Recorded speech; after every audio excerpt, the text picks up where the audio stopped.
我们在坟场发现了他的身影。哦，那家伙终于敢现身了。哼，不怕死吗？库罗德，那就不惜一切代价将他抓过来。遵命。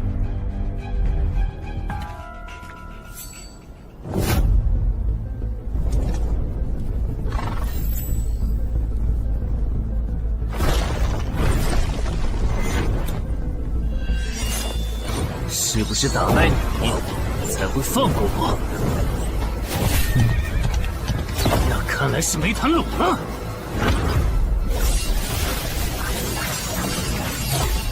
这下躲不掉，也来不及格挡。这就是你的实力。还没分胜负呢。敬酒不吃吃罚酒，那就把你变成亡灵，带回去。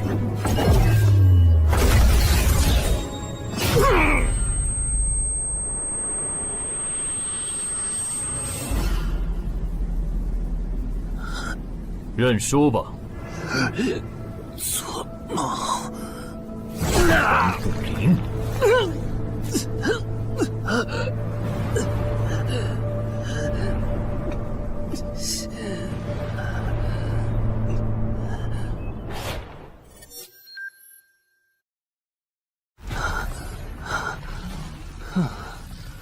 还好只是梦啊！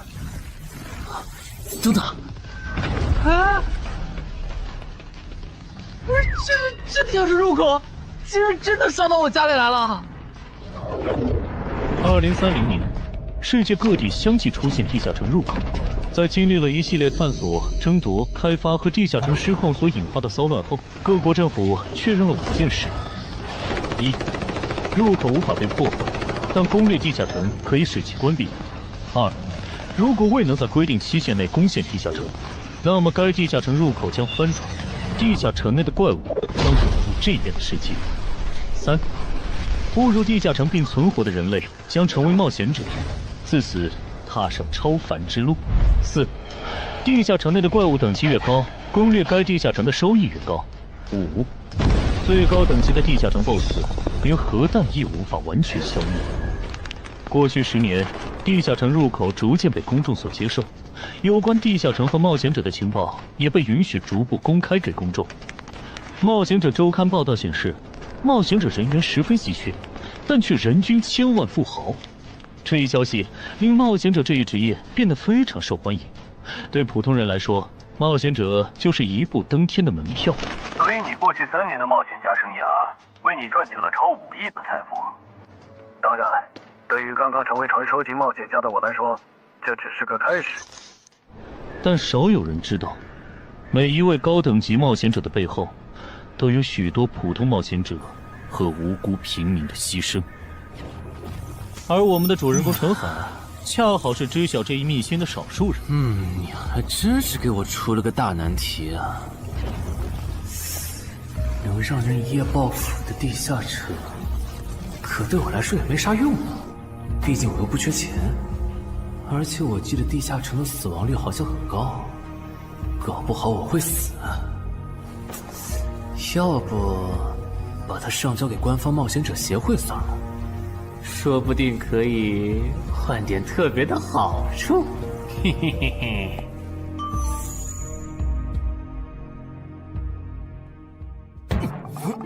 谋杀岛慢，单放这也不是事啊。时间一到，入口翻转，怪物全跑出来，大家都得遭殃。这样，我先瞅瞅这地下城啥类型，要是死亡率高，我就搬到别的城市，走之前报警让警察来管；要是死亡率低，我就自己搞定。真搞不定的话，再搬家，然后报警。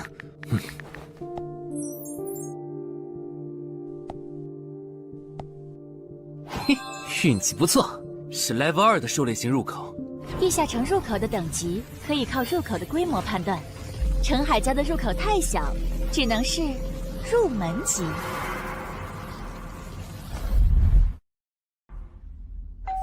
你好，有您的快递。来了，是你的快递，在这签字。好的。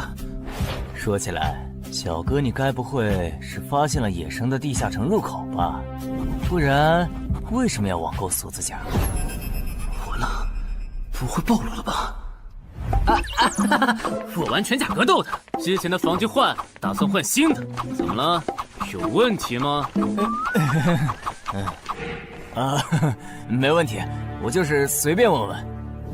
感觉这人很奇怪啊，难道是我虽然死了？早就知道一般市民对成为冒险者这件事有多着迷，但是被人这么生硬的试探，还真是有够惊悚的。还好我伪装的不错，不过这个箱子会不会有窃听器啊？还好没发现窃听器。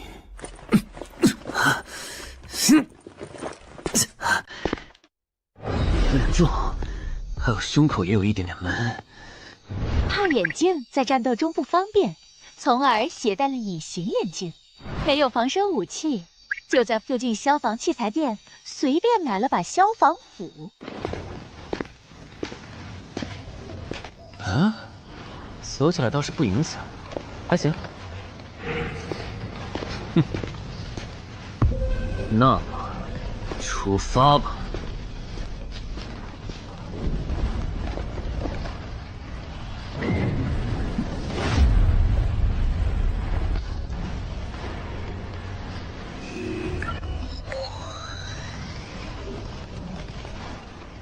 啊，不是地区地形吗？那看来我的首战对手大概率是豺狼人了。讨厌，这套锁子甲没白买。说起来，根据官方提供的情报，新人进入地下城后会激活冒险者面板，脱离条件也会出来。我的呢？来了。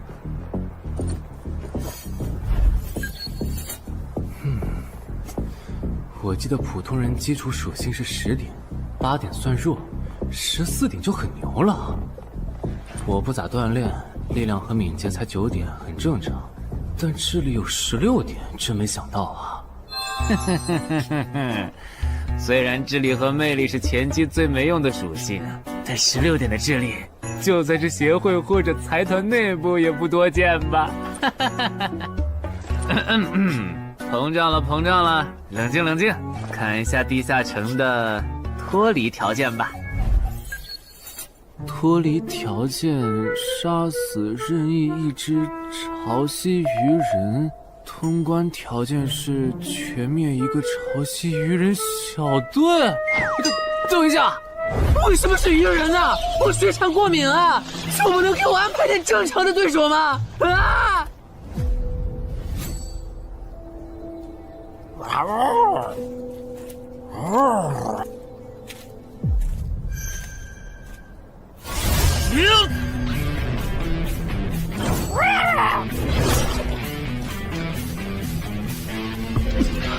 不是吧？这都被躲过去了。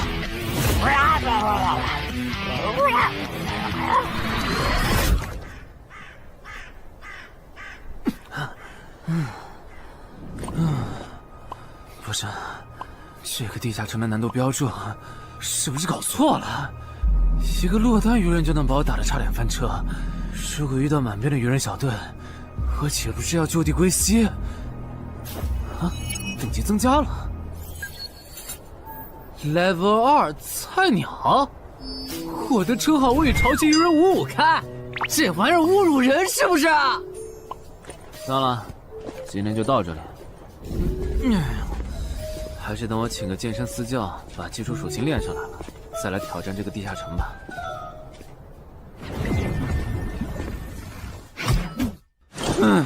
累死我了，半年的运动量都干出来了。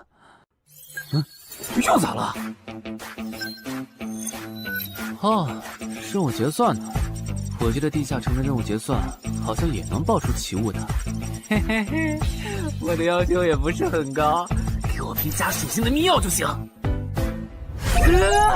菜怎么了？谁还不是从菜鸟过来的？气死我了！罢了罢了，有总比没有好。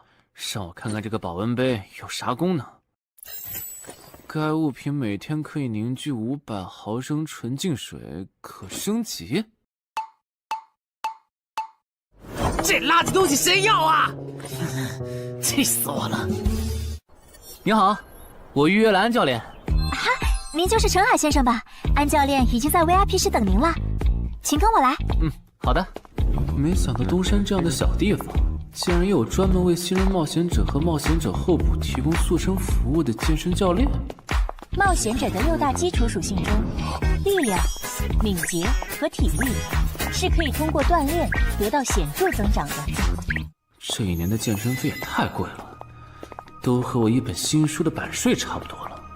不过只要能让我的身体素质在短时间内得到显著提升，陈海先生，这点钱就花得值。陈海先生，您之前有过健身经历吗？没有。那为什么要花这么多钱请安教练？新手打基础的话，请普通一点的教练就够用了。还是说，陈海先生，你已经成为了新人冒险者，比较赶时间？这旁敲侧击的，还真是够直接的。哼，有条件的话，那肯定要请最专业的，以冒险者为目标，普通教练不能算是好的选择。这样啊？我总不能和你说实话吧？那您应该能和安教练聊到一块儿去。东山市最好的健身教练会是啥样的？好紧张。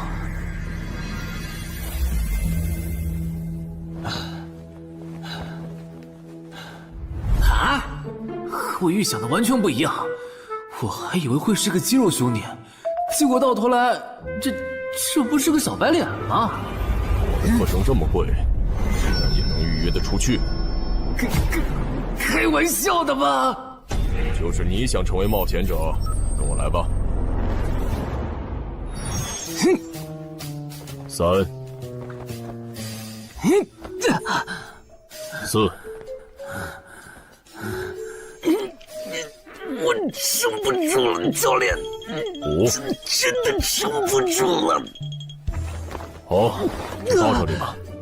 30公斤举了5次，换算一下，你目前的单次最大重量应该在35公斤。作为健身小白，结合你目前的体重，你这个卧推成绩算是偏弱的。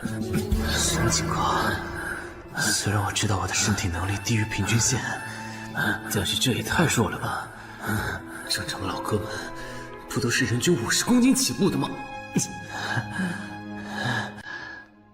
陈海先生的基础有点差呢，35公斤的极限数值换算到冒险者面板上的力量属性，应该只有9吧。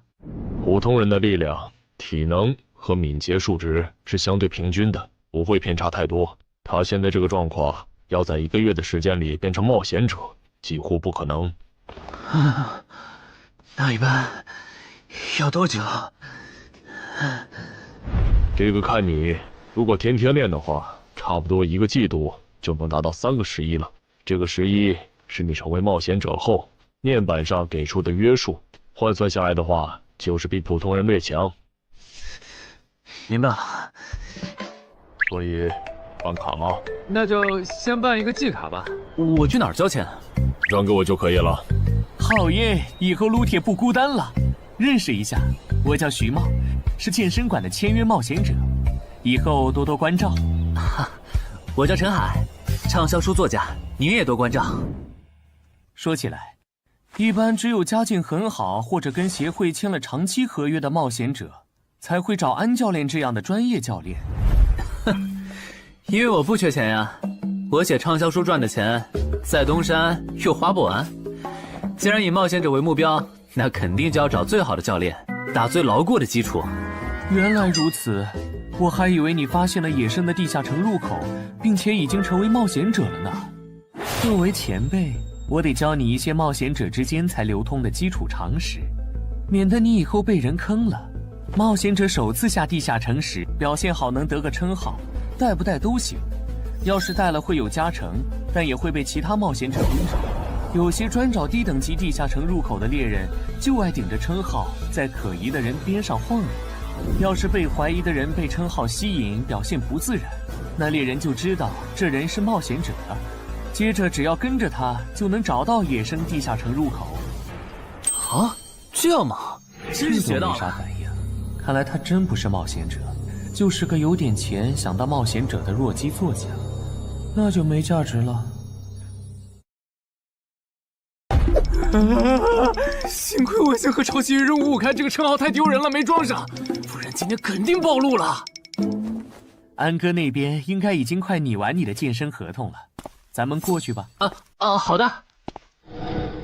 国内有名的畅销书作者，还是专门写冒险者题材的。怪不得他有财力和动机买我的课，是想把身体数据打磨上去以后进军冒险者行业吧。而且他对课程的学期也没有明确要求，不像是发现了野生的地下城入口需要快速通关的样子。确实，程海是冒险者，或者他发现了野生的地下城入口的概率确实很低。这样，如果徐茂带着他回来的时候，他的注意力没有放在我的头顶，那就走正常流程吧。如果他有异常，那就别怪我了。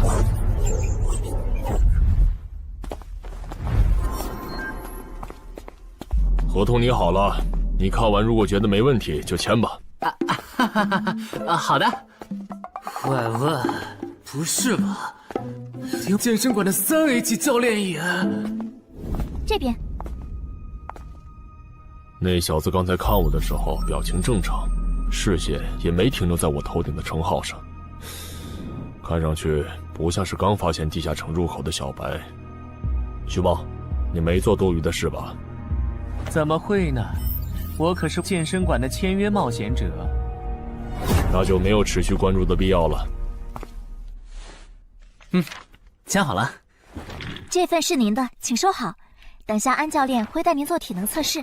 好。行吧。和我判断的差不多，你的体能也偏弱，敏捷测试就不做了。接下来的1周，我们主要做力量和体能塑造。你一般什么时候有时间？什么时候都有时间。行，那明天上午10点来健身馆找我，早饭别吃太油的。没想到国内规模最大的健身机构竟然会干这种勾当。依靠对新人冒险者和冒险者后部的身体塑造业务来钓鱼，如果我今天的演技再差一点，就要被他们瞧出问题，吃干抹净了。怪不得东山这种小地方会有3A 级教练常驻，恐怕全国各地……等等，这样看，所有和冒险者沾边的服务应该都有坑，包括我买的锁子甲。还好我当时觉得在同一家店购买防具和兵器的行为有点不打自招，不然网购锁子甲的时候就暴露了。看来我还是低估了冒险者这个职业的潜在风险。得调整一下计划了。原本想着等锻炼的差不多了以后再来挑战这个地下城，但没想到现实世界如此残酷，针对低等级冒险者的坑到处都是。虽然今天运气好避开了一个坑，但我总不会每天都有这么好的运气吧。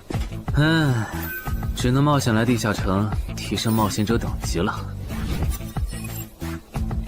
这次的脱离条件是鱼人眼珠吗？对了，不知道昨天那只的眼珠可不可以？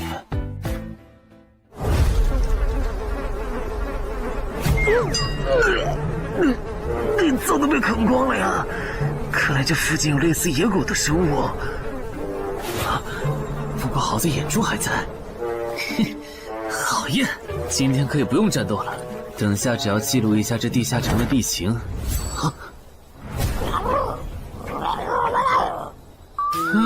鱼人呢？我还以为是什么呢，吓我一跳。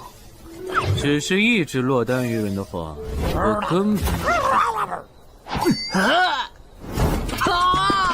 意识很好，2只我肯定打不过呀！快润！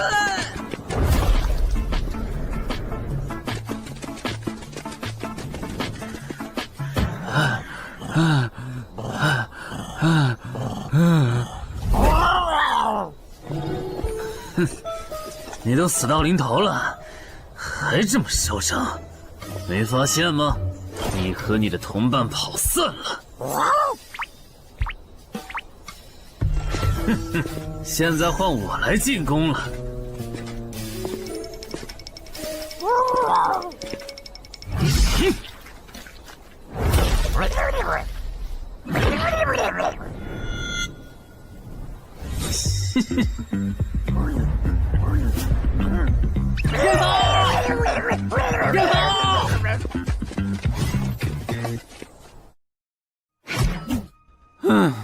累死我了。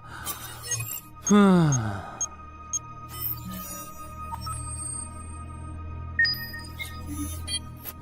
是吧？这次的评分明明更高，为什么反而没奖励啊？入门级地下城的暴力原来这么低吗？不过如果其他冒险者也是这个情况，那么他们是怎么赚到钱的？还是说有什么常识是别人知道，但我不知道的？明天找机会去问徐茂和教练。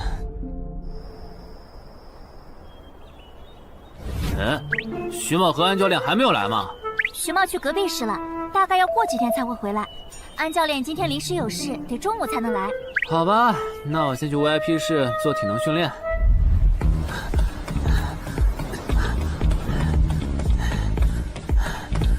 我外出的这几天，他都是这个训练强度。对，那可真够拼的。这样看，用不了多久，他就能把力量和敏捷提升到11了。对，如果他能一直保持一个基础下来，力量、敏捷和体质恐怕都能到12。说起来，教练你就没考虑过把他吸收进健身馆吗？这种有钱又有行动力的好苗子，只要不出意外，以后绝对能成为中间冒险者。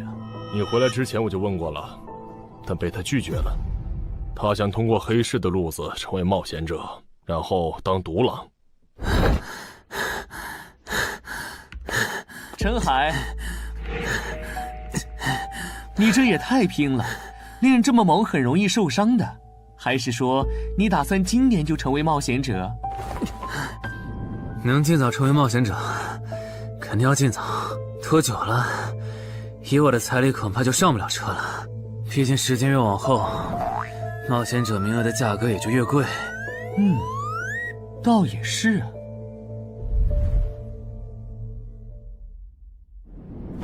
算上前天安教练的招揽，我大概可以肯定，徐茂和安教练已经排除了我拥有入门级地下城入口的可能了。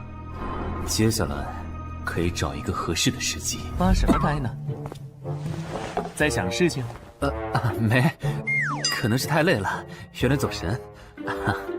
你这样肯定不行，频繁的超负荷运动只会累积伤病风险，真受伤了反而会拖慢你的塑身进度。我也意识到了，后面应该会减少训练量。对了，截止到现在，你的前期投入都赚回来了吗？还早着呢，照现在这进度，起码得等我到11级才有可能回本。为什么是11级以后？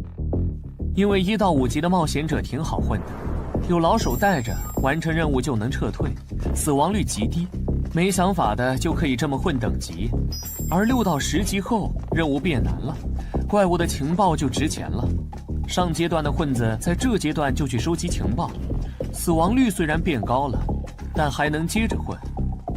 只有到了11级，地下城的难度提升到混都没法混的时候，才是我这种冒险者开始盈利的时候。这个阶段的冒险者对实力的提升最为迫切。装备、奇物、技能书，一切能提高生存率的东西，都能卖出很高的价格。不是，我不明白，11级后的地下城那么危险，为啥6到10级的冒险者不提前准备？不提升有很多原因，一是官方不管民间冒险者攻略地下城的事，好多冒险者到11级就想退回去过正常日子了；二是地下城的东西只能让一小部分冒险者在精英地下城混下去。11到15级赚得多，但风险也大，而6到10级，有人光靠收集情报和做后勤就能回本了，所以他们也就没必要冒着生命风险去11到15级这个阶段打拼了。原来如此，所以冒险者在6级不，在更早前就已经完成分流了。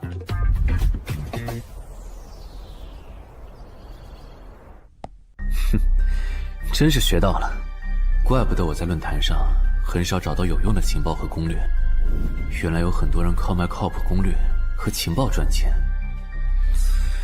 不过更让我惊讶的还是这件事。同一个地下城，冒险者就算反复刷脱离任务，也只能得到1次结算奖励。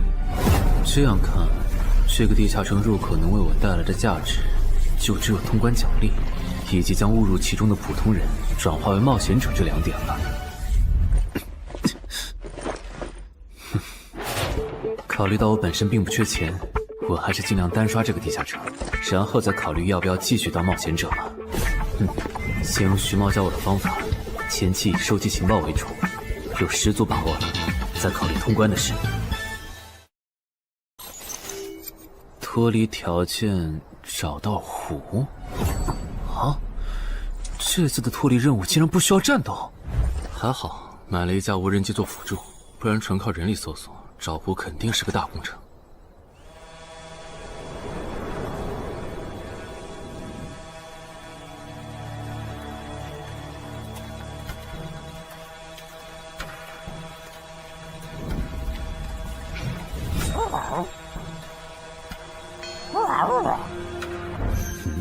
这是什么？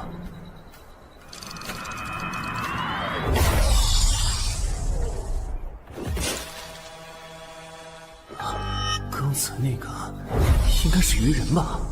虽然外形和气场和我之前遇到的鱼人有很大差别，但他应该也是鱼人，只不过等级应该更高。算了，先不管他。等我完成了脱离任务，再回来找那只橘红色鱼人。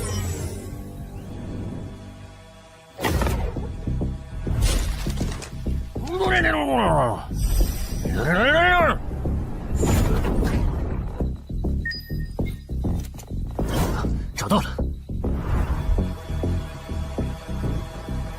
哼，怪不得森林地形的地下城会刷出鱼人这种怪物，原来森林深处藏着一个这么大的湖吗？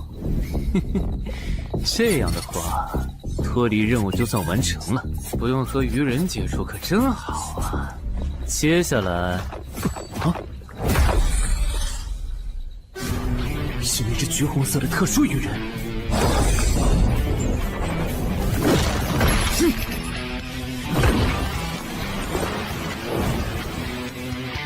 幸亏我刚刚反应快，不然可就重伤了。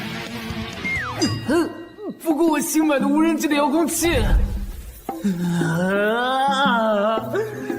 我的心在滴血啊！不对，现在不是想这些的时候。这只鱼人的速度太快了，我必须慎重对待。啊！1只、2只、3只、4……哼！好险！什么情况？这个人怎么还没死啊？如果不是穿了锁子甲，我这条胳膊估计就废了。这家伙真的是新手级冒险者会遇到的对手吗？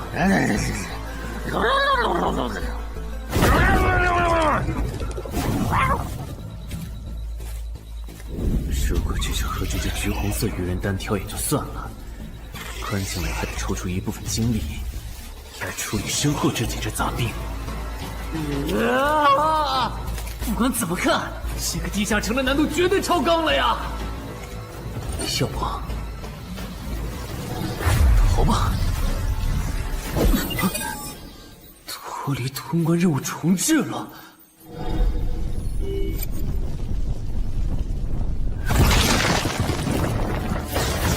我说学醉，你这样很像是在虐尸出气，有吗？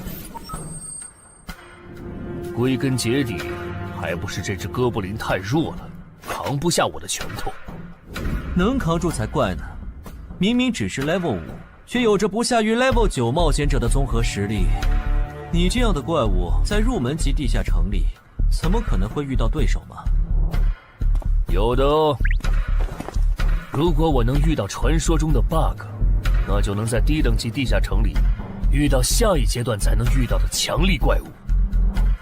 只要能从他们手底下活下来，我就能拿到补偿奖励奇物升级券。到时候我成为传说级冒险者，就更有戏了。果然，我和你们这种明明还只是 level 5，但眼光却已经放在传说级冒险者上的怪物，是真的合不来。不过，奇物升级券和它的获取方式，无论怎么看，都只是博人眼球的谣言吧。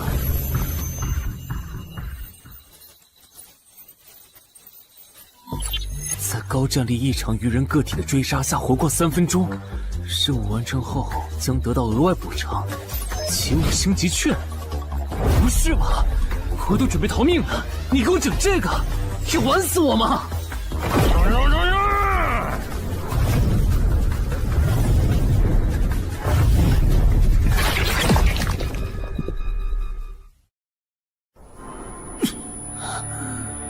我这算是逼上绝路了吧？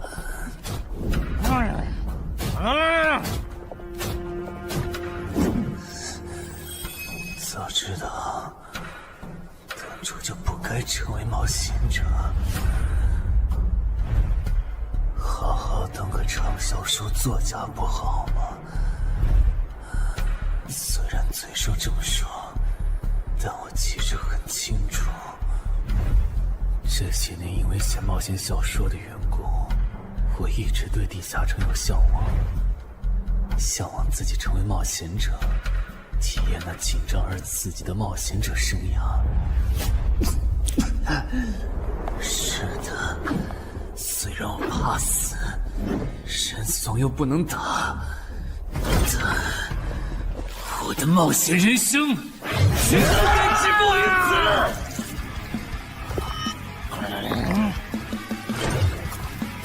想想，我现在还有什么牌？我现在还能打出什么牌？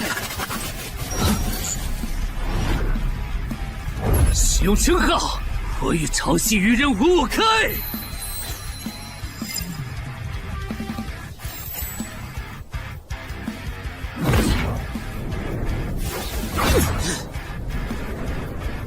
身体变轻盈，力量也变强了一点。不止如此，这些鱼人的动作也变得迟缓了许多。我的动态视力也加强了吗？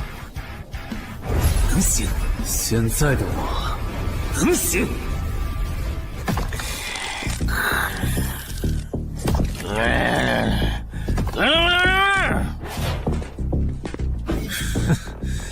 没想到高级鱼人说的话，我竟然能听懂。就剩你了，头目。我是干掉了这只下级士兵，别再得意忘形了啦！我知道的，即使身体能力获得了大幅度提升，穿上这一层锁子甲的我，依然不具备能和这只橘红色鱼人拼速度的可能。机会只有一次，利用鱼人直线攻击和我头部暴露的弱点，对方的进攻方式、路线和目标都已确定。我要做的就是舍弃头部的防御，用它做诱饵，争取到一次以伤换伤、重创对方的机会。如果这一次机会我没有把握住，那么吃到教训的他，必然不会再给我翻盘的机会了。这种生死皆在一瞬间的体验，真让人血脉喷张，沉醉其中，无法自拔。就是现在！我这不是挺能干的吗？不可能，真的！开什么玩笑！我居然会被这种弱者可恶！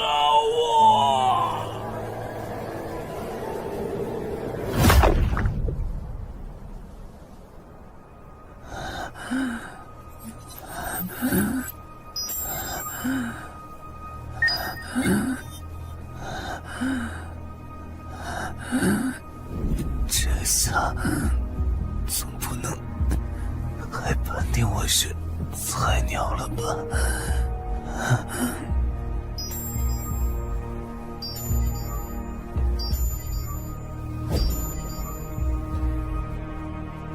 平平无奇的保温杯吗？对，平平无奇保温杯是用器物升级券。啊！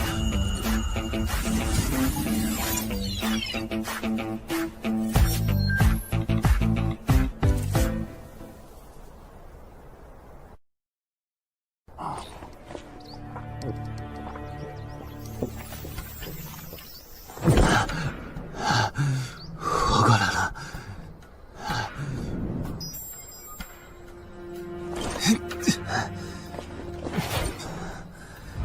已经愈合了。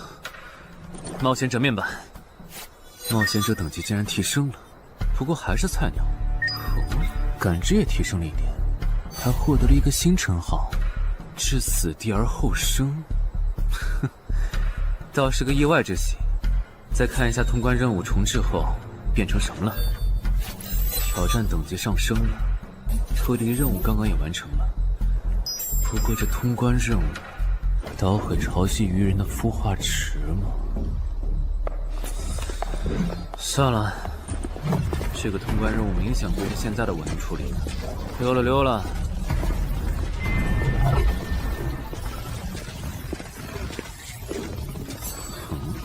是错觉吗？怎么感觉这个地下城入口变大了？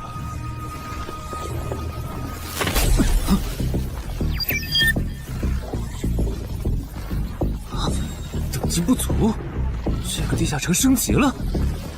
这么看来，我刚才完成的脱离任务，其实来自更高等级的地下城。怪不得任务难度提升了那么多，脱离任务掉落的奖励这么丰厚。隐藏职业，我没记错的话，论坛上有个大佬，好像一直在强调这个东西的稀有性和重要性来着。哼，那必须要转职啊！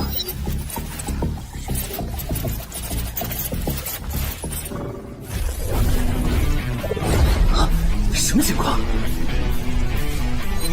感知竟然提升了，死亡行者也算是新职业了。越接近死亡的话，属性点提升就越大，可以1至4点。啊，刚刚是啥玩意儿？我家？这就是感知16以后的世界吗？即使闭上双眼，我的大脑依旧能够准确勾勒出客厅每一角。真不敢想象，20点感知的人类眼中的世界又会是什么样子。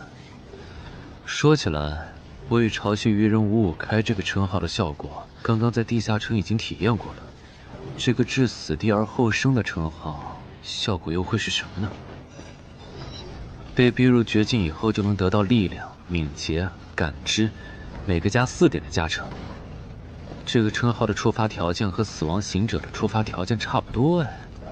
等等，也就是说，死亡行者搭配至死地而后生，极端条件下可以给我带来8力量、8敏捷、9感知的提升。哈哈哈哈！这也太超模了吧！胆子再大一点，以后遇到打不过的敌人，我完全可以靠自残触发效果让属性提升。等干掉敌人以后，再用稀奇古怪的回血药水把状态拉回来。而且回血药水的用处也不止于此，有了它，我再也不用担心健身过度肌肉拉伤了。反正每天都能回一次血，完全可以想怎么练就怎么练。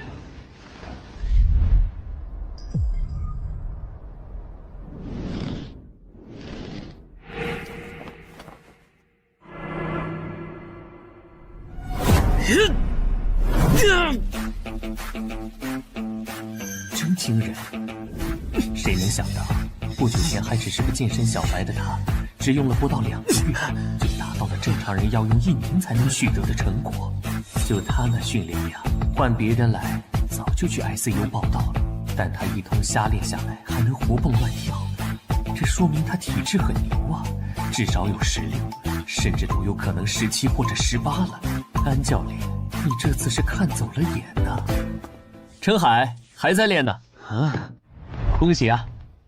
你现在的力量、敏捷应该已经到达12点了。以你现在的身体素质，准备充分的话，是完全有能力完成新手级地下城的脱离任务的。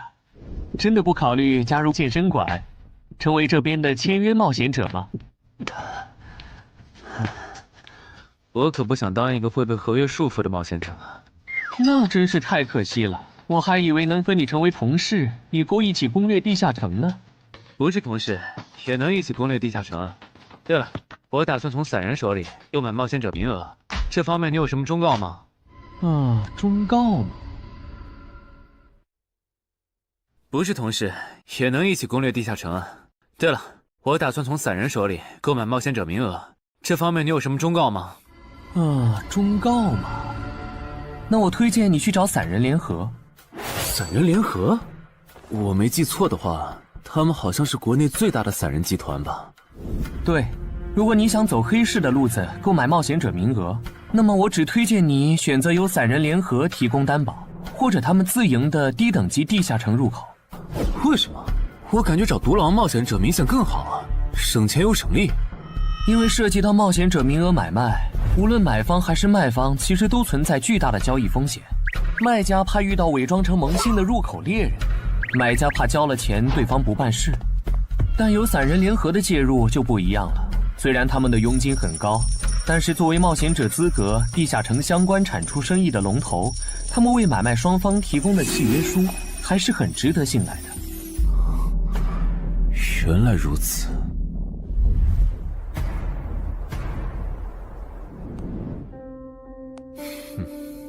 查了一下，整个漳州只有云霄市的这个老廖稍微靠谱点，找了散人联合做担保。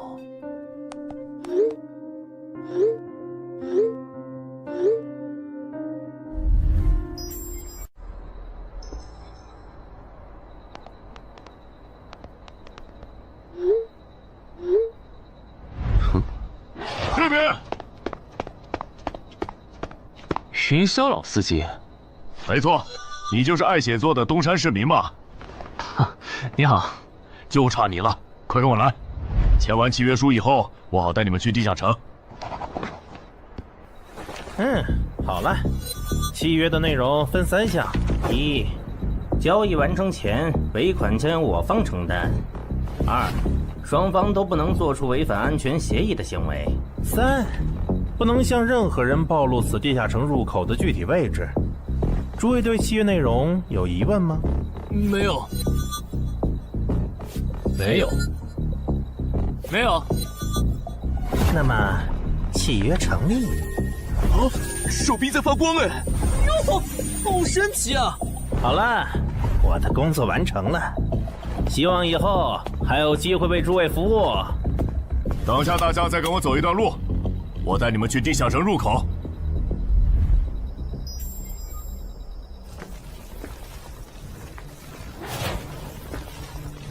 这个地下城入口的位置确实隐蔽，难怪没有被官方和云霄市的资本发现。好了，大家排好队，按顺序进入。我先走一步，给大家带路。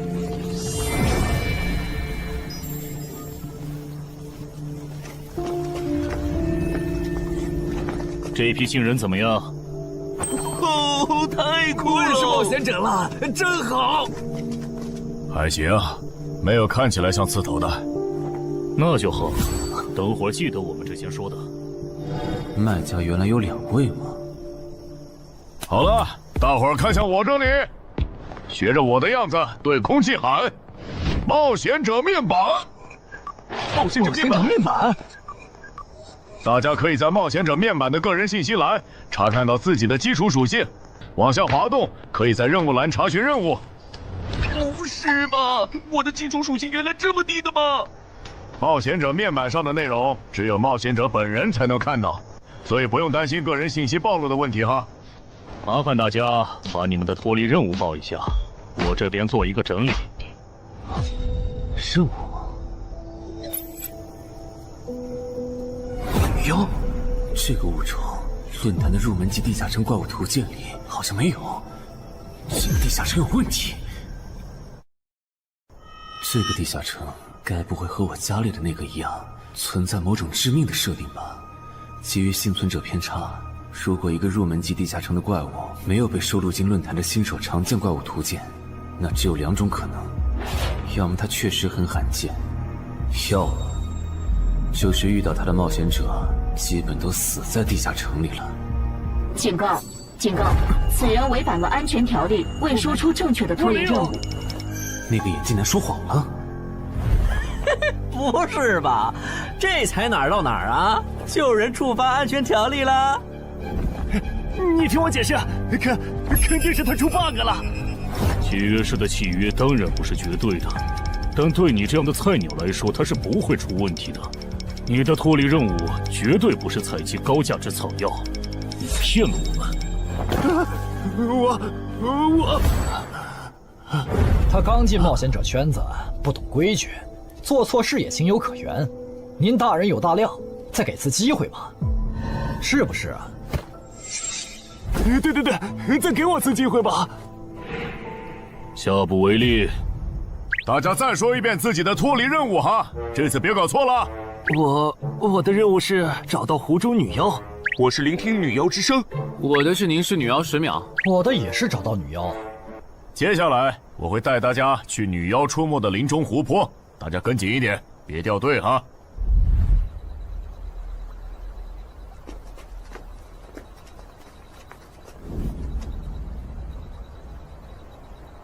冒险者面板。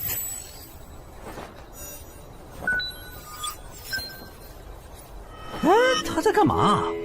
呼唤湖中女妖。他怎么知道这样做可以召唤湖中女妖的？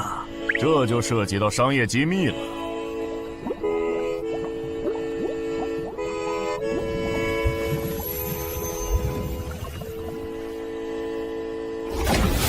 女妖出来了！我的脱离任务完成了，我的也完成了。8、9、10。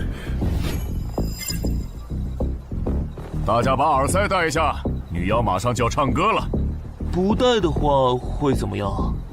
女妖的歌声会破坏你的大脑。刚成为冒险者的 Level 1萌新，一整首听下来，大概会当场暴毙吧。什么？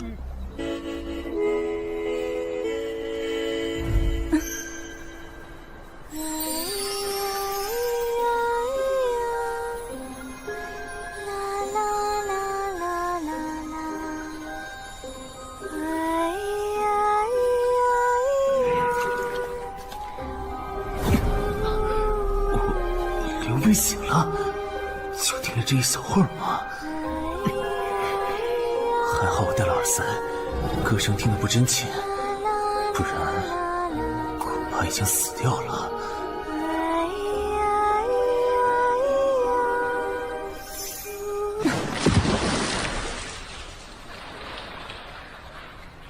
大家的脱离任务都完成了吗？都做完了，那咱们就原路折返回去了哈。搞笑，让我们原路返回？来之前我已经查过了，地下城里的植物和矿产都是很值钱的。你这么急着赶我们走，不会是想要独吞这个地下城的产出吧？我们可是付了钱的，为什么不能在这个地下城采集高价值草药和矿产来回血？等一下，咱们的契约书里可没有这条。但也没有不准我们完成脱离任务后采集高价值草药和矿产的条例吧？原来冒险者还可以在地下城内采集草药和矿产的吗？你不知道吗？其实大部分冒险者并不具备通关能力的，他们主要的盈利方式就是搬运地下城内的物资和收集怪物情报。你是觉得脱离任务已经完成了，我们又碍于契约不能对你出手，所以可以发难了是吗？不然呢？真是笨蛋！但有一点你没考虑到，那就是我并没有和你们签订契约啊。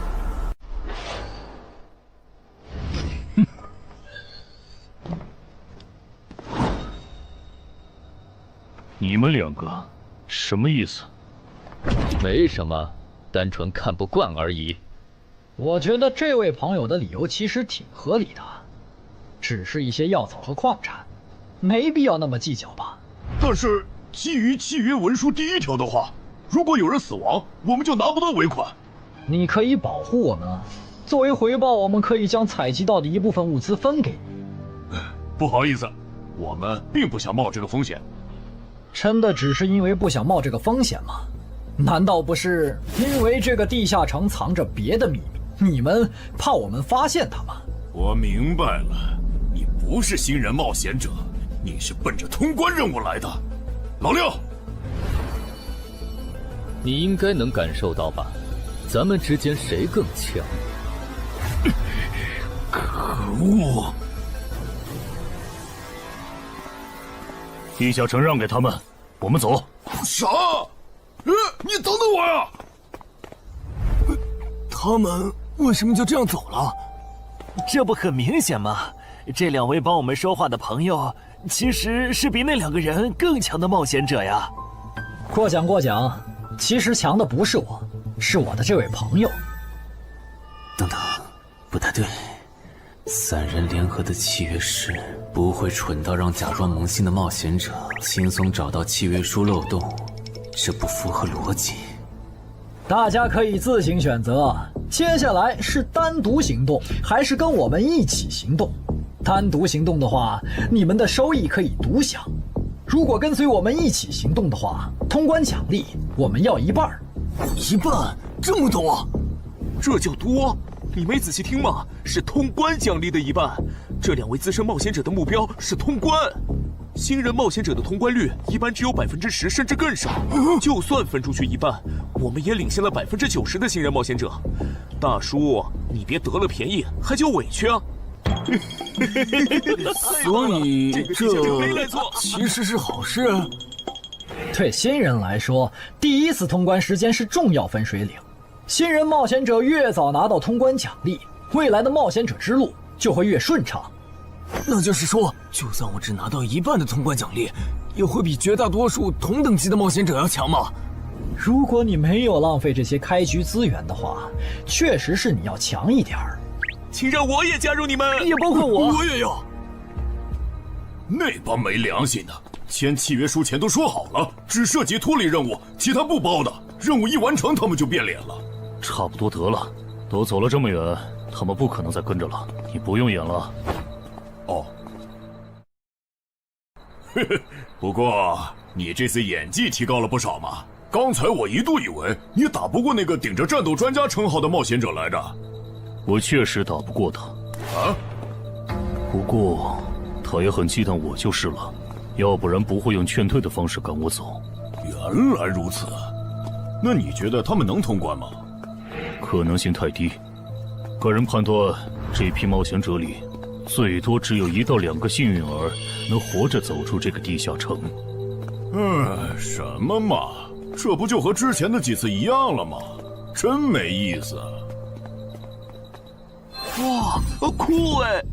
既然大家已经决定联手通关，那我也不藏着掖着了。我能够为认同我、信赖我的队友带来一点基础属性的随机增幅。他说的是真的，我的力量加了1点，我加的是感知，我的也增加了。体力涨了1点。原来团队领袖这个称号是用来提升自己的队友啊，还怪好用的。我这边还有一个问题，我们现在只知道口琴声能召唤女妖，并不知道其他的召唤方法。女妖要是一直躲在湖里，大家的通关任务就没法完成。这不是问题，我的称号可以让我强制激怒指定目标，被激怒者将减少2点智力，变得冲动易怒。他也是冒险者吗？至于建立强制对话的方法，只要引起对方的注意就可以了。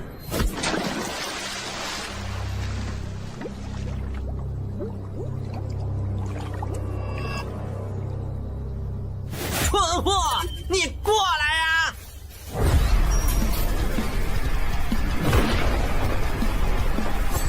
成功了，他被我激怒了。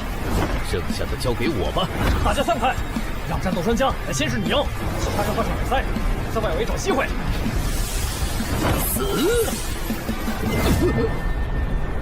穿过去了？开什么玩笑？竟然是灵体！啊！等一下！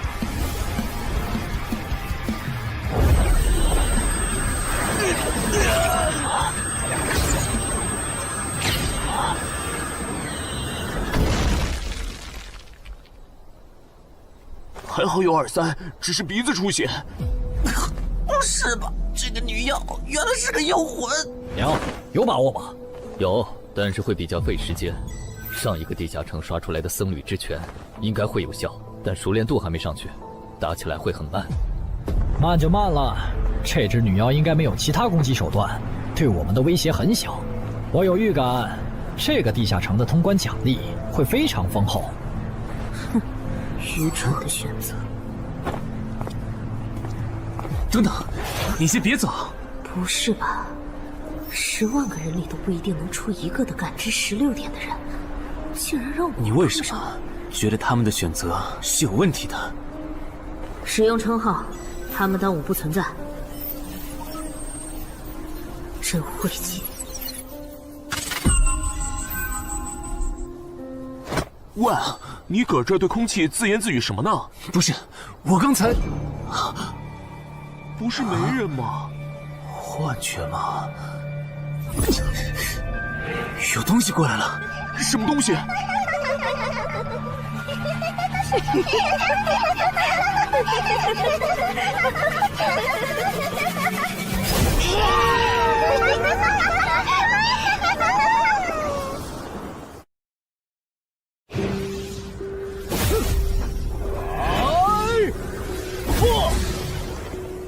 有效果了！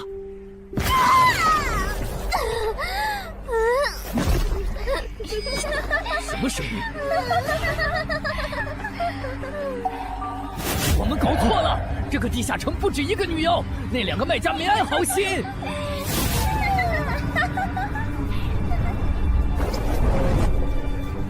不是吧？这也太多了！不行，这个数量2-3已经没用了。还傻站着干什么？跑啊！为什么总是让我遇到这种事？天和子爷那时候是，现在还是。看在你老婆和女儿的份上，我觉得应该放过你。谁叫我最喜欢看别人抱憾终身，活在憎恨和痛苦中的样子呢？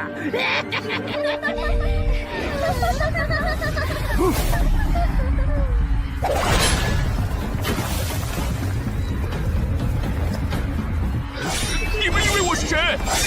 给我滚开！妈妈，我错了。来呀，也不怕你们！来呀！被摆了一道啊！怪不得那2个入口持有者的契约没限制3级以上冒险者进来，原来是想引4到5级的冒险者来通关。等我们团灭后，就进来捡我们的通关奖励，真是好算计。关于如何杀死这些女妖，你有建议吗？这声音，有建议就赶紧说。女妖不光靠声音攻击，还有别的攻击手段。我费了听觉才勉强躲过第1轮奸笑。你是爱写作的东山市民？对，真是看走眼了。没想到你一介新人竟然比我们这些老手反应还快。但是你不是听觉被废了吗？怎么还能听到我说话？好，我感知16，可以读唇。原来如此，这个地下城我认为是无解的。那些女妖能免疫一切物理攻击，老实说，这根本就不是正常4到5级的冒险者小队能处理的。哦，所以你也没有办法。还有一个办法，除了僧侣之拳，阿良还有一瓶被僧侣祝福过的神油，涂抹长剑后，应该也能伤到那些女妖。不过，这也就给你能伤到他们的力量。我不信新手冒险者能从这么多幽灵的围攻里杀出去。但总不能坐以待毙吧？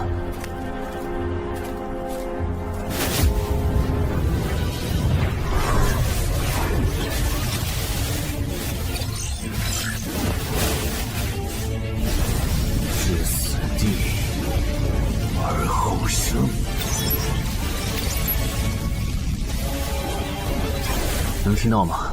我问过你的同伴了，他跟我说，要通关必须从你那里拿到被僧侣祝福过的神油。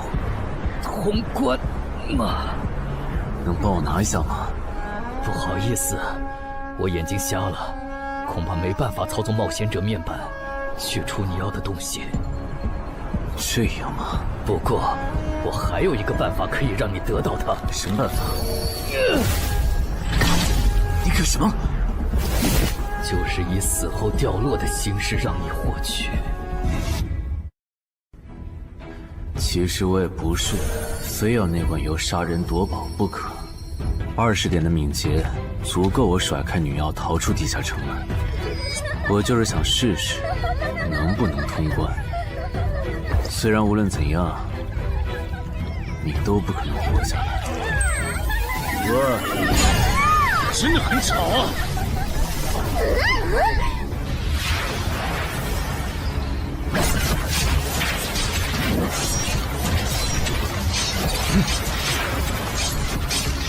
对邪恶生物伤害加0点，那么还是反击吧。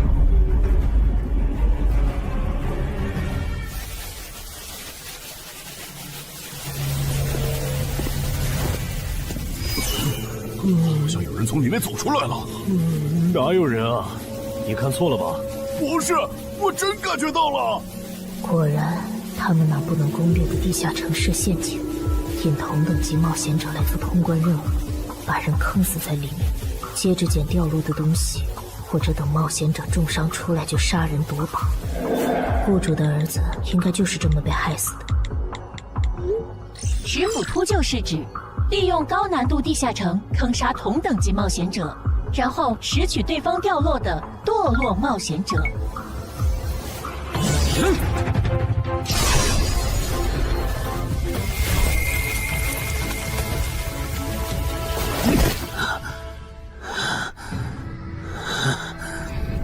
好险！如果再多几只女妖，我恐怕就要被逼出回血药水这个点牌了。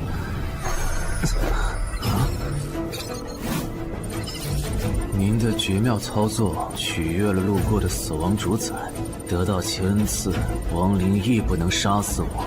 该恩赐可以使您互免一次来自亡灵生物的死亡判定，免疫一次来自亡灵生物的死亡判定。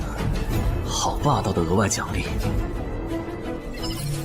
额外奖励都这么丰厚了，合并结算的奖励还高于单独结算，那么肯定要合并啊！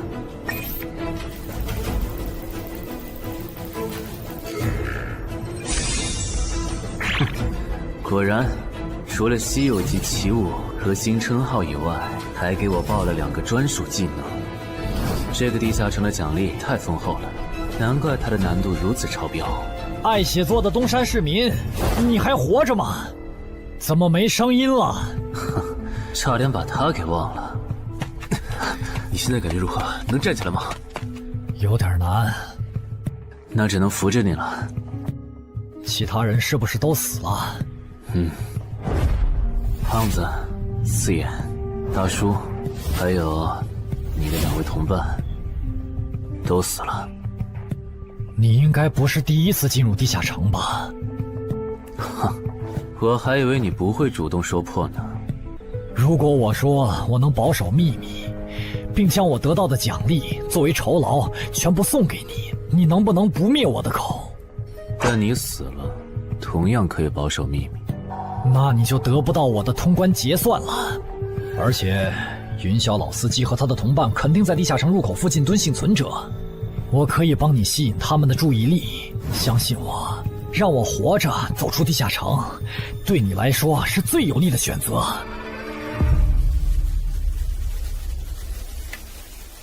看到了吗？这才是真有人出来了。哎呀，刚才那次算我看错行了吧？等等，地下城在坍缩，他们通关了。不对，小溪右边的冒险者，他绝对不简单，肯定是狼。先干掉一个弱的，接下来到你了。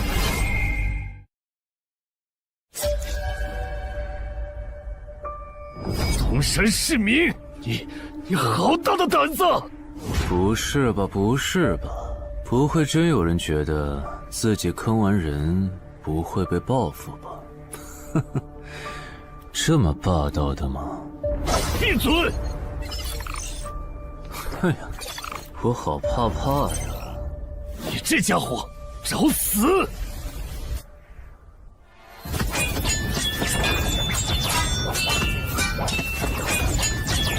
这俩人相互厮杀的程度，有些7级甚至8级的冒险者都没这么夸张的速度。不可能！带上这个称号以后，我的速度竟然还是没你快，真是离谱他妈给离谱开门，离谱到家了！你的敏捷难不成有17，甚至18？可，你猜？冒险者面板！哼，不比速度了。不比了。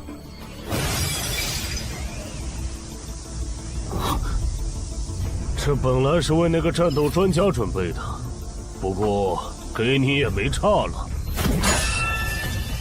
来好好感受一下我从黑市高价购买的变种蜘蛛毒素吧！什么嘛！你这毒抗完全不行啊，比普通人还差！连反击的力气都没有了吗？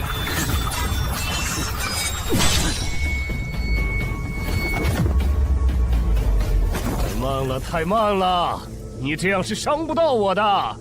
哼，蜘蛛毒，这就是你为我们准备的手段？怎么样？喜欢吗？作为7级地下城蜘蛛地穴的特殊产出，可以极大的削弱低等级冒险者的力量、速度和体力。迄今为止，因为它而败在我手上的5级冒险者已经有4个了，而你将会是第5个。然后呢？你应该不只准备了这点手段吧？全都亮出来吧！哼，不会吧？难道这就是你的全部了？当然不止这些。佩戴了毒素携带者称号的我，呼出去的气体、身上的汗液和血管里的血都是带毒的。和我相持的越久，你中的毒就越深。这战术太吓人了，在6级以下几乎是无解的。我明白了，是我高看你了。我还以为你藏着什么大招呢。关闭技能，与死亡共舞。不可能！怎么还有这么快的速度？你猜？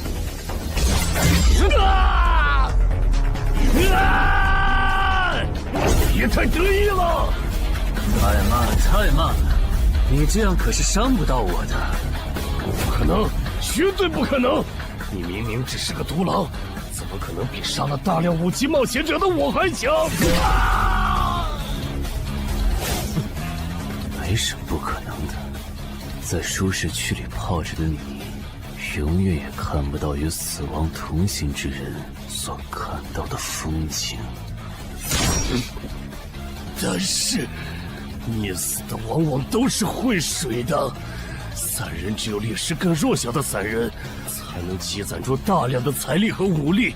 我的路才是正确的。对普通人来说，或许你才是对的。不过，在我看来，与死亡同行之人，如果走到了极致的话，未必不能超越死亡。不是吧？那么强的人，竟然这么轻易的被……啊！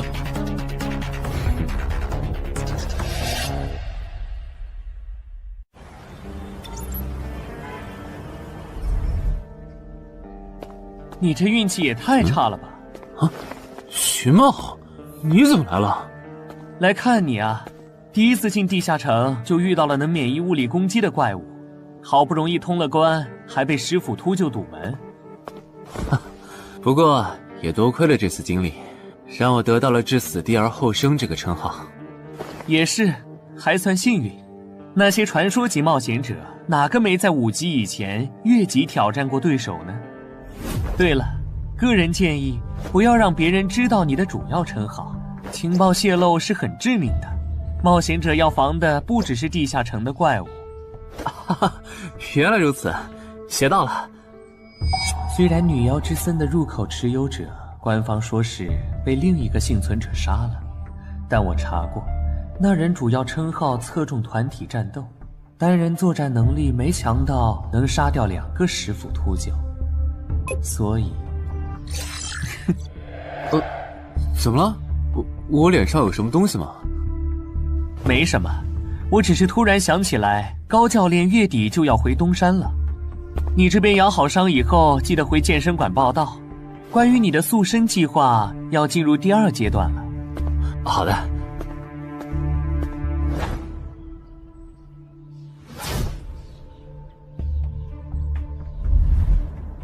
你不打算做攻略型冒险者了？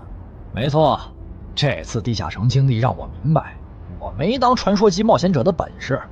与其在这阶段的地下城拼命，还不如到6到10级的地下城多弄点钱，然后就隐退。哎，不过你和我不一样，你有成为传说级冒险者的潜力，但前提是你得改掉独狼的习惯。为什么这么说？独狼玩法在10级前的地下城能提高任务结算评分，多拿奇物、称号和技能，但11级到15级的地下城难度大增，光靠个人根本过不去。如果你想成为传说级冒险者，10级前就得组建自己的攻略团队，不然在11级到15级时，要么会掉队，要么就会被官方财团收编，就没机会再往上提升了。团队嘛。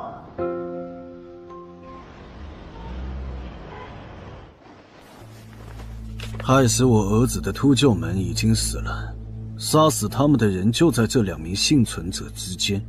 你认为谁才是帮我儿子报仇的恩人？他。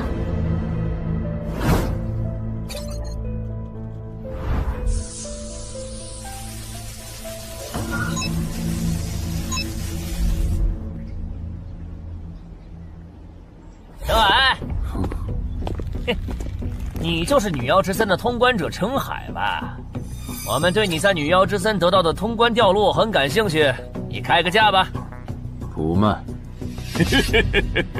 他说不卖，他不会真的以为我们是在跟他商量吧？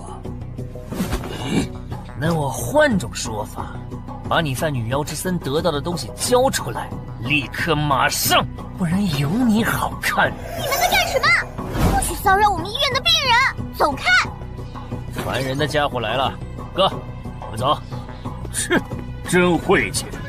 下次他们再来骚扰你，你就来找我。我哥哥是10级冒险者，他们不敢惹我。谢谢。不要，该说谢谢的人是我。我的好朋友死在了女妖之森，银河王先生攻略了这个地下城，还铲除了用它钓鱼害人的秃鹫。原来还有这么一层关系啊！我和我死去朋友的家属都很感激你。总之，这是地下城暴走后的随机拉人现象。怎么还会拉我呢？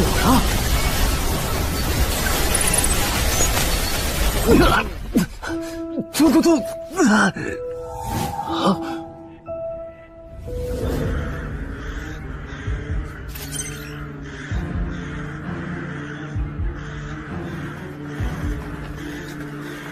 大家不要惊慌，我们只是被拉入了翻转后的入门级地下城。不是吧？我就来医院看个牙的功夫，怎么就被拉入地下城了？请大家跟我一起打开冒险者面板，确认你们的脱离任务。展开面板。5级的生存类地下城，哇，这次可能要死很多人。啊！云霄市医院发生入门级地下城翻转现象，有20人因此凭空消失，周德也在这20个人里。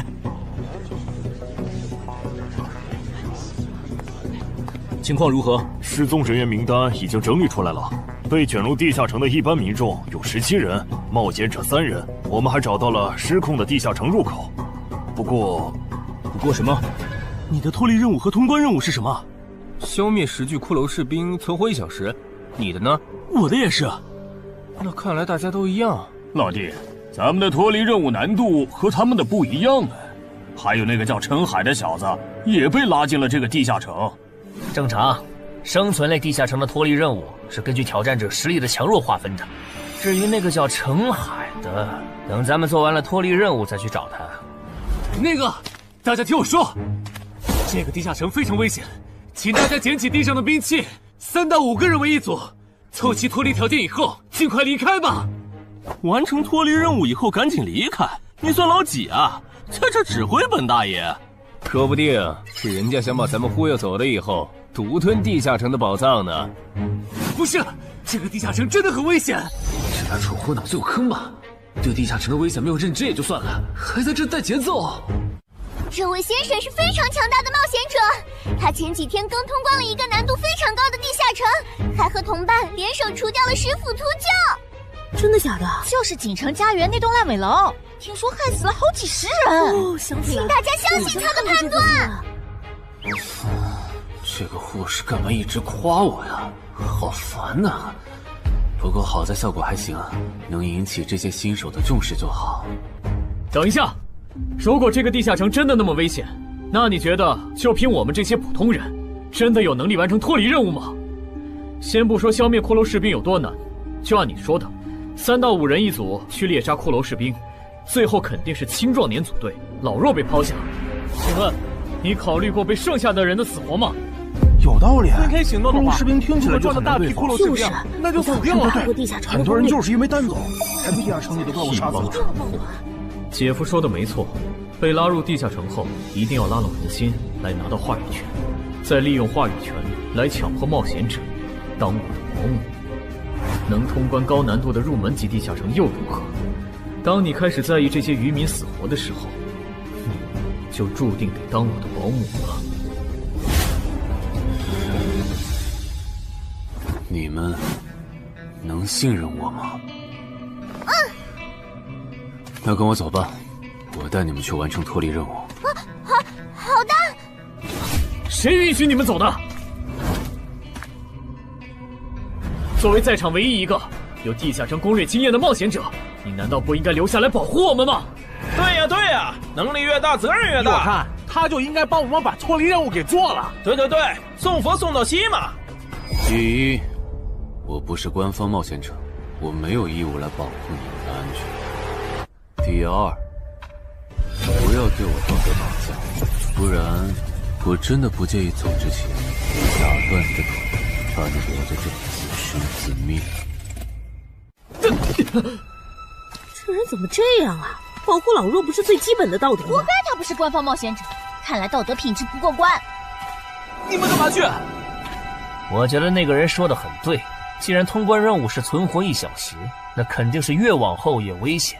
对普通人来说，早点完成脱离任务离开这儿才是最优解。不走留着被你们道德绑架，免费当保镖吗？我们又不是傻子。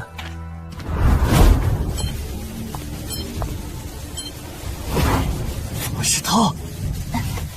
这个地下城有什么问题吗，尚科长？这个地下城最大的问题在于，接下来的1个小时，能有几个人活着走出来？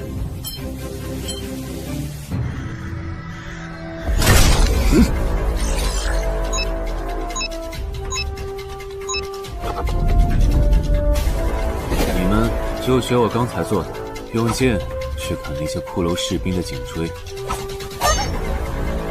那你呢？又来了！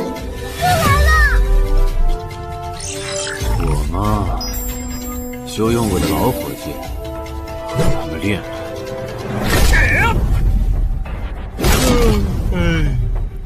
打完这批记得换班啊，老哥。好嘞。骷髅士兵不刷新了，看来并不是无限的。好消息是新人的压力小了，坏消息是我这样的老手完成任务更难了。这周围的骷髅士兵被咱们刷光了，换地方吧。好。受伤的人往后退，剩下的2人一组，交替清理从地里爬出来的骷髅士兵。再战40分钟，大家就可以回家了。好。亏我之前以为当冒险者有多难，结果就这儿啊！是啊，这些骷髅根本就没有那个老手渲染的那么危险。等这次结束，你也是个有名的冒险者。这些骷髅虽然弱，可不代表这地下城难度低。正相反，骷髅越弱，越说明地下城有极厉害的 BOSS。更让我烦的是，这地下城怪物也太少了。虽然我以老弱不宜参战为由，劝退了近半的冒险者，但是分到我这的怪物才4个。最后10分钟，这地下城难度肯定飙上。要是接下来10分钟都没有新的骷髅士兵刷出来，我就得自己想法子凑够剩下的6个骷髅士兵了。脱离任务做完了。嗯。你呢？还差几个？8个。把机会都让给他了吗？那你先回去吧，我们继续刷骷髅。等做完脱离任务以后，咱们3个在外面集合。10年来没有一个人通关。不止如此，这个地下城的幸存者们也非常奇怪，几乎所有的都是新人。怎么会有这么奇怪的地下城？正常不都是冒险者越强大生存率越高吗？因为这个地下城有一个被称为强者坟墓的机制。同样的脱离任务，新人的难度只有老手的1/10。当新人完成脱离任务离开的时候，实力远超冒险者的地下城 BOSS 会主动追杀冒险者，好多老手都栽在这机制上。周德，我已经察觉到了，这个地下城的本质是谁最先完成脱离任务，谁才能活下来的竞速比赛。好心的冒险者哥哥，护士姐姐，再见。拜拜。再见。等下遇到的骷髅士兵，我多分给你一点。你先完成脱离任务，和他在外面会合。好的。有人完成脱离任务出来了。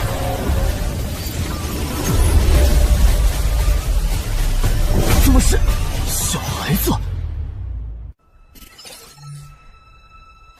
有人离开这个地下城了。这个第2阶段是什么意思啊？原来是这么回事吗？这个地下城的本质是竞速。李明、王志勇，你们2个跟我来。老弟，有个人完成脱离任务离开了，是不是那个叫陈海的人呢？不可能，先不说他还带着2个累赘，光冒险者们要杀的100个骷髅士兵就不好找。那会是谁呢？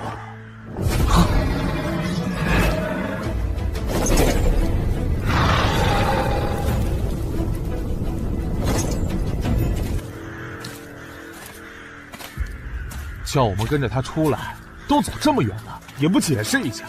如果遇到大群的骷髅士兵，咱们3就完了。闭嘴吧，他这么做肯定是有原因的，你没注意到吗？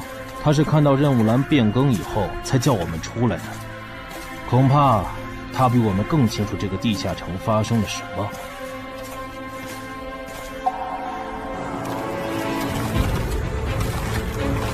准备战斗！他们3怎么走得这么下咱们不回来啊？周德当初就不该弃走那个冒险者，脱离了。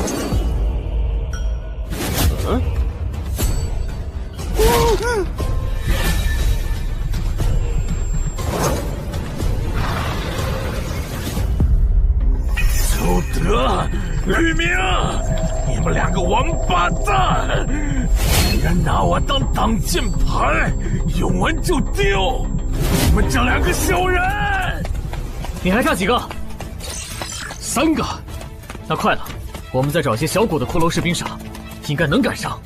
等等，不对劲，幸存者的数量在减少，营地那边出事了。说什么？陈海哥，这阶段是什么意思啊？可能是难度提升，接下来会出现更强的怪物的意思吧？这个你别管。你的脱离任务做到哪儿了？我看看啊，陈海哥出事了，其他人都死了，现在只剩4个幸存者了。什么？左2，右2，去左。都说了，是这个地下城的 BOSS 降临了，要想活命必须就地折返，在 BOSS 找到我们之前完成脱离任务。别开玩笑了，就咱们2个人，怎么可能在那么多骷髅士兵的围攻下完成脱离任务？王之勇在的时候都做不到。听不懂人话吗？我们已经没有时间去找骷髅士兵了。还差右2。剑锋，救我！你好了吗？马上！陈海哥，好了。常先留下，你先走。可是，撤下！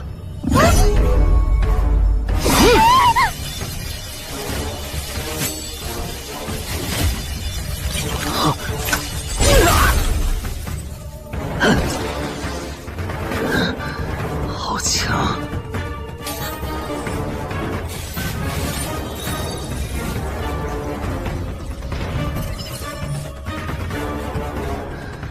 明白了吗？你留下来，只会碍事。我知道了，我去外面等你，你一定要活下来。好了，现在只剩下咱们2个了。我猜你是不会放我走的，对吧？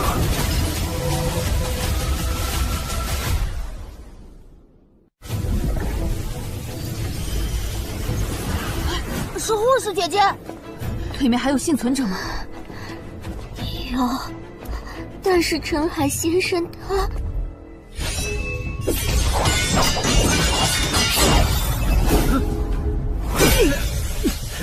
好强！这样下去不行，速度和力量我都不是他的对手。就算能大概猜出他下一步动作，可因为一直忙着抵挡，一次出错的话就得死。要走！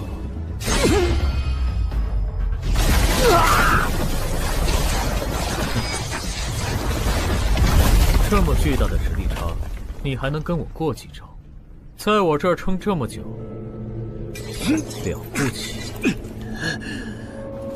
好像在跟我说话。不对，现在不是该思考这些的时候。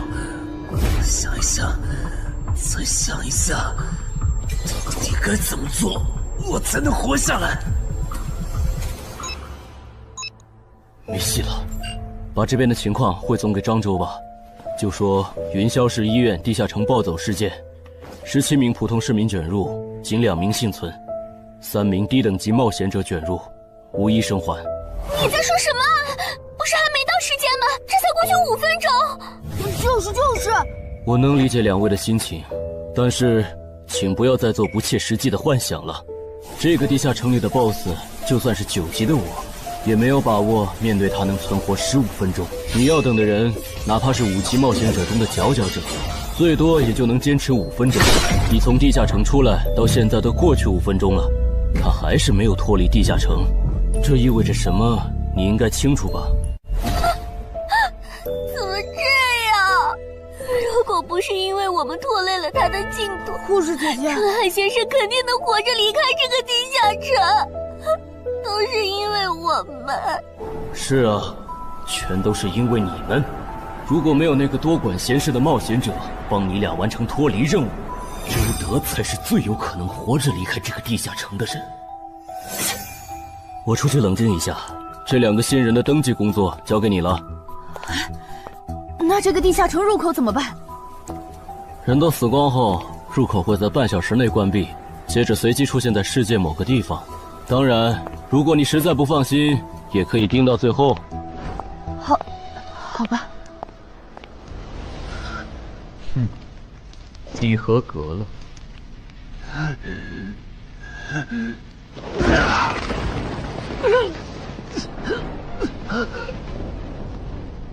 我很期待你成为亡灵后的表现。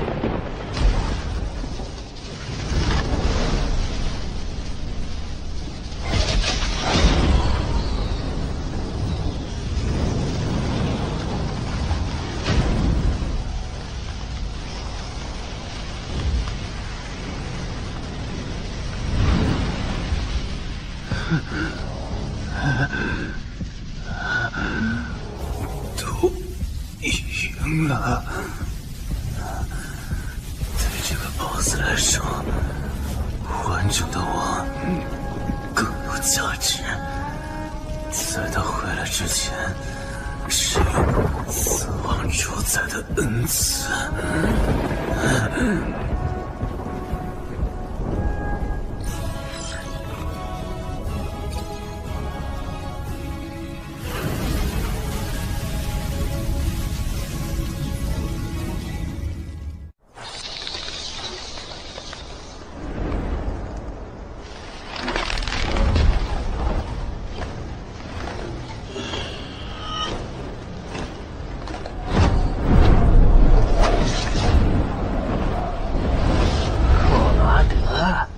不是被大军派去坟场征兵了吗？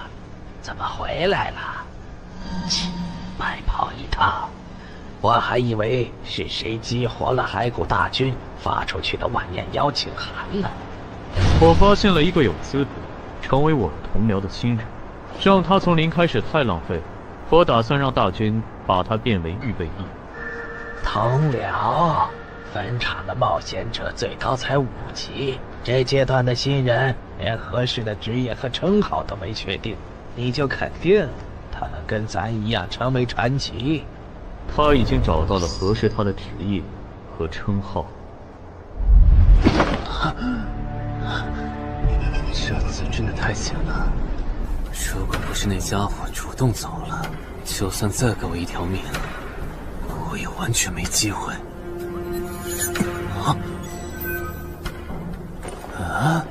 通关任务都显示完成了，为什么没有弹出来脱离选项？不会是必须完成脱离条件以后，我才能离开吧？在那个怪物意识到我没死之前，那得抓紧了。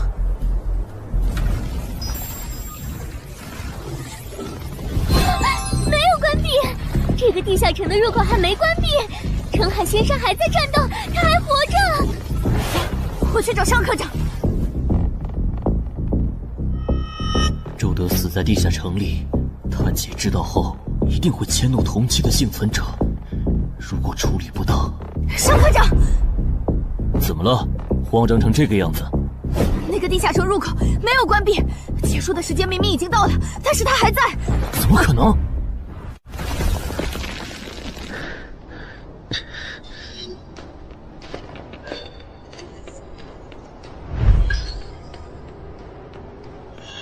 合并结算。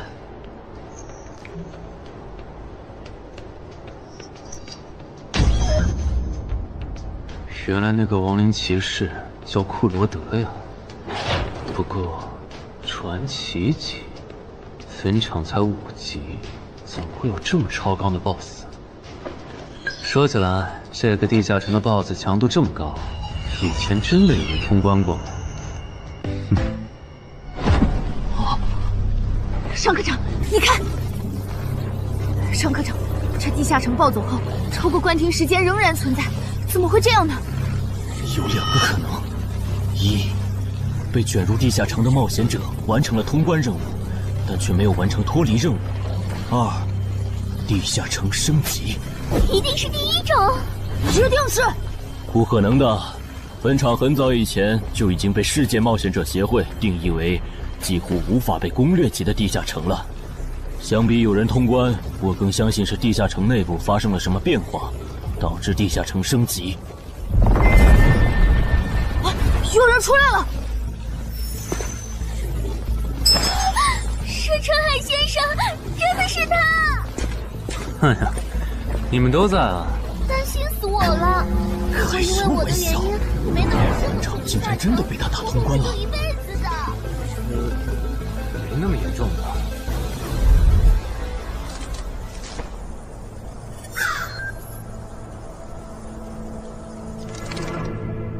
吴王，这是你驻守坟场以来第一次主动觐见吧？库罗德，你知不知道，就在刚刚，你成为了全球首个通关坟场的冒险者。首通？我？对，你要火了。坟场这个地下城虽然等级很低，但是在冒险者圈子里很有名气。你首通的经历应该会吸引到很多资本和散人工会的招揽，当然，也包括官方。所以现在是招揽环节？是的，你在女妖之森和坟场的表现已经充分证明了你的潜力。像你这样的超级新人，整个冥省1年下来也不会超过10个。作为云霄市地下城负责人的我，当然不可能错过。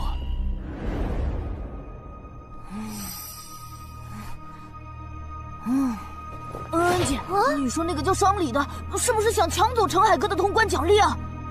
要不然他为啥要拉着陈海哥单独谈话？应该不至于吧？我可不会那么没品。而且5级地下城的通关奖励，我根本看不上，好吗？哼，那可不好说。你不需要，不代表你家亲戚不想要。这死小鬼！啊，别乱说。我们在里面聊的久，是因为在谈加入冒险者协会以后的待遇问题。不是吧，陈海哥，你要当公务员？哈哈，感觉你好像对冒险者协会意见蛮大的。那倒没有，我就是觉得像陈海哥你这样强的人，完全可以像王自健那样自立门户，没必要受协会的规章制度束缚。王自健是谁？是不死冒险者里的男主。不会吧？你明明是个冒险者，竟然没看过这个吗？我是冒险者，和我看这书有什么必要联系吗？这个死小鬼！要不要告诉他们，这本书其实是我写的？你是陈亥？你真的是不死冒险者的作者陈亥？不会吧，不会吧，不会吧！如假包换，不信的话，我可以给你看我写到一半的《不死的冒险者2》的小说原稿。真的吗？啊，你怎么了？怎么感觉你受委屈了？陈海先生，你能不能不要加入冒险者协会？为什么？我以前听我哥和他朋友说过，那些加入官方的冒险者很多都后悔了。你哥有说是什么原因吗？没有，但我还记得他们谈话时的表情，非常的严肃，甚至还发生了激烈的争吵。这样吗？我会慎重考虑的，谢谢你为我考虑这么多。不，我才应该道谢。那个杀千刀的对我弟弟见死不救，你还把他放进来？少礼，你是不是成了云霄市的负责人以后飘了，忘了自己是怎么上位的了？我没忘，我请他进协会不是为了护着他，他通关的地下城很特殊，过不了几天他就会被财团或大工会拉拢，好多事就不好办了。要是有潜力的成了官方冒险者，等他们跨过15级大关以后，到时候他们面临未知的危险，你是知道的。不行，那样太久了。他虽然有潜力，但不一定能突破15级变成传说。我要他下周就死。好吧，我知道了，那只能借刀杀人了。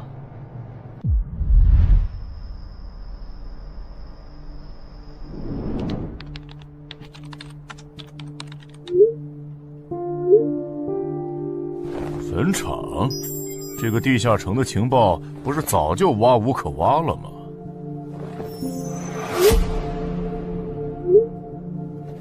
这样就可以了。你确定？5级地下城的首通奖励对普通人来说不算什么，但对6到10级的通缉犯来说那就不一样了。要是澄海的情报到了黑市，不出3天，闽粤2省的通缉犯都会跑到云霄市，这样就能给你弟弟报仇了。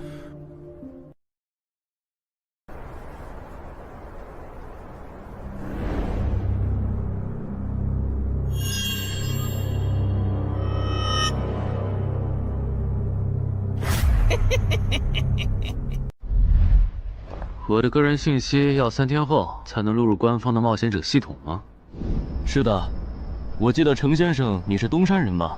要不我这边先给你安排一下暂住的酒店，这样你这几天就不用两边跑再折腾了。不用，刚好我要回东山办点事，那我3天后再来云霄。好的好的，那咱们3天后再联系。前提是3天后你还活着。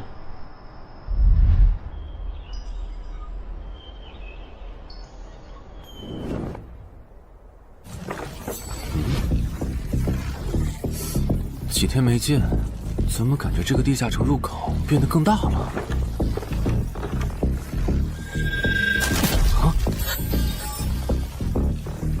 准入等级6级，也就是说，这个地下城的等级现在介于6到10级之间了。我现在是5级，按照之前的升级速度，只需要再打1个到2个5级地下城，就能升到6级了。上次翻论坛的时候，我记得东山这边好像有一个5级的地下城正在招募人手，我看看还在不在。好耶，还在。你好，请问你们的招募条件是？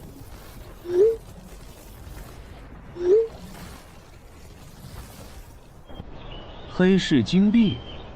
你问这个干嘛？我闲着没事翻论坛，发现论坛上的冒险者彼此之间做交易时使用的货币不是现金。冒险者之间做交易，除了用地下城入口和掉落物，就是用黑市金币当货币。黑市金币有什么特殊之处吗？为什么不能用现金交易？黑市金币是挑战10级以上地下城的主要收获。我以前问过安教练，他说这东西10级后有大用处，可具体咋用没跟我细说。原来如此。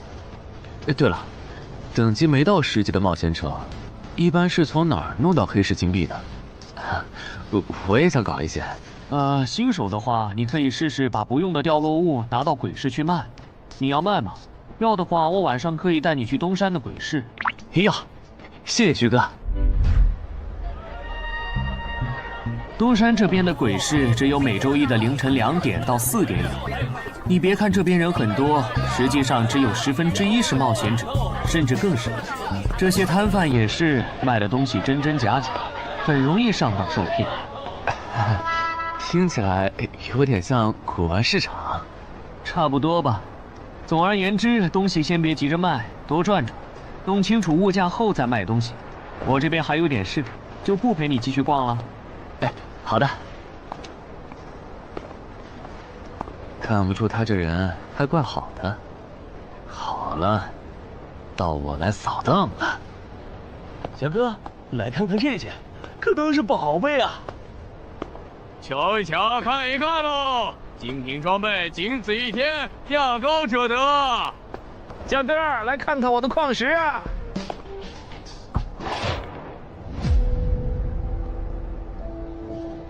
看他求购的内容，这个人想要攻略的地下城，该不会是女妖之僧吧？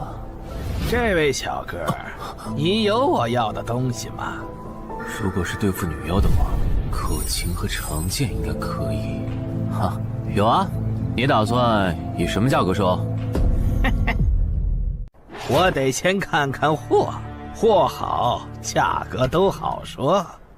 要看货，你得等我半个小时，我回家拿去。那你得快点，如果在这期间有别人卖我要的东西了，我可就不收了。哼，知道了，都在这里了。这个口琴确实可以吸引女妖，我可以给你6枚黑市金币。Nice。至于这把剑，这剑携带圣化属性，对邪恶生物伤害加2点，能够有效攻击女妖。哦，有点意思。爷呀，你这把剑我可以给你8枚黑市金币，咱们加个微信吧。之后我这边如果再有需要，交易起来也方便。好啊，加好了。慢走啊！转大发了。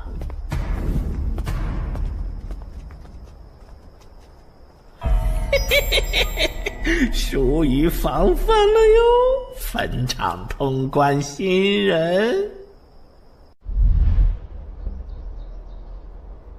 唉，都过去1个多小时了，那个叫四海为家的怎么还没来？算了，不等了。各位新老朋友，大家好，我是5级哥布林地穴地下城的入口拥有者搬砖小 C。我左手边这位是协会冒险者林女士。哟，本次攻略已在官方备案，大家可以不用担心秃鹫的问题。这边的3位大叔和我组队过3次，是实力和人品都很过硬的老手。这小子怎么每次都这么墨迹？然后是本次行动的金主，目前还是普通人的王老板。大家好，鄙人姓王，是东山地产的经营者。最后是新朋友，爱写作的东山市民和今天也很闲鱼呢，他们都是3级以上，可以胜任后援工作。大家好。怎么这些人都喜欢在公园集合呀？上次的师傅秃鹫事件后，我都快对公园有心理阴影。大家都互相认识了，接下来请随我前往哥布林地穴的入口所在地吧。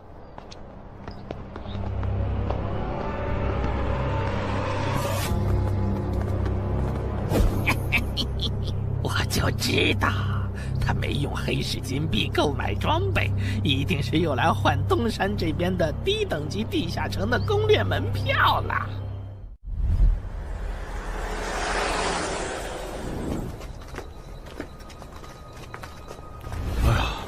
那个还要走多久啊？啊，快了快了，入口就在前面。小三，这入口你是怎么发现的？这也太偏了。不是我发现的，是本地的一位驴友发现，然后卖给我的。真的假的？这年头还有发现地下城入口以后自己不攻略，反而拿去换钱的傻子？因为哥布林地穴对新手来说太难了，当时发现这个入口的驴友不止1个，但最后完成脱离任务活下来的就只剩下1个人了。人家已经是冒险者了，这地下城在开放期又攻不下来，还不如卖了，换点能用的东西，剩下的钱分给死去同伴的家属，这选择挺合理的呀，不是吗？合理是合理，但我觉得事情应该没那么简单。喂，你这人真是的，咱们都合作好几次了，你还怀疑我？到了，形状、颜色、大小完全一致。没错，这个就是5级的地下城，风险评估过了，可以进。讨厌，这下你放心了吧？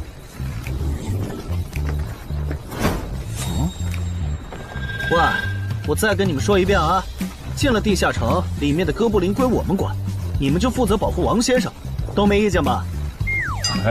我这200斤肉就交给2位了。脱离任务呢？通关任务大家都一样，但如果我的脱离任务是狩猎哥布林，那我们会优先满足你的脱离任务，然后再考虑通关。这么容易就能拿到通关奖励，那我更没意见了。我也是。你们脱离任务是什么？杀死2只哥布林。哦，我的也是。看来咱们的任务类型都一样，只是数量上有差异。王老板，你放心，脱离任务是按冒险者等级来的，2到3级冒险者得进入地穴，4到5级冒险者要干掉一些哥布林。你是新手，只要找到哥布林地穴就行，很简单的。原来如此，怪不得我和他的任务不一样。哎，大家听我说，考虑到东山市民和咸鱼小姐的工作是保护王老板，所以等下遇到哥布林，优先让给他们完成脱离任务，没问题吧？没问题。那好，咱们出发。只用交手就行吗？感觉也不难呐。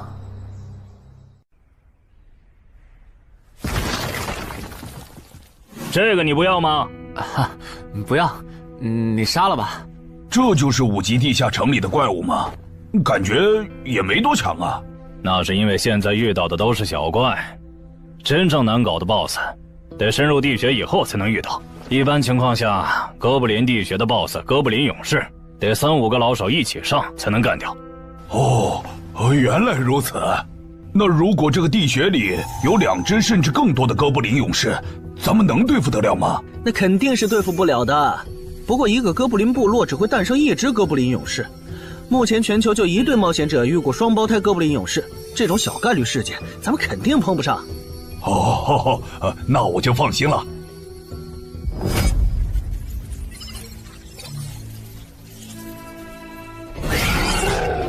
速战速决，别让他们逃回去报信。明白。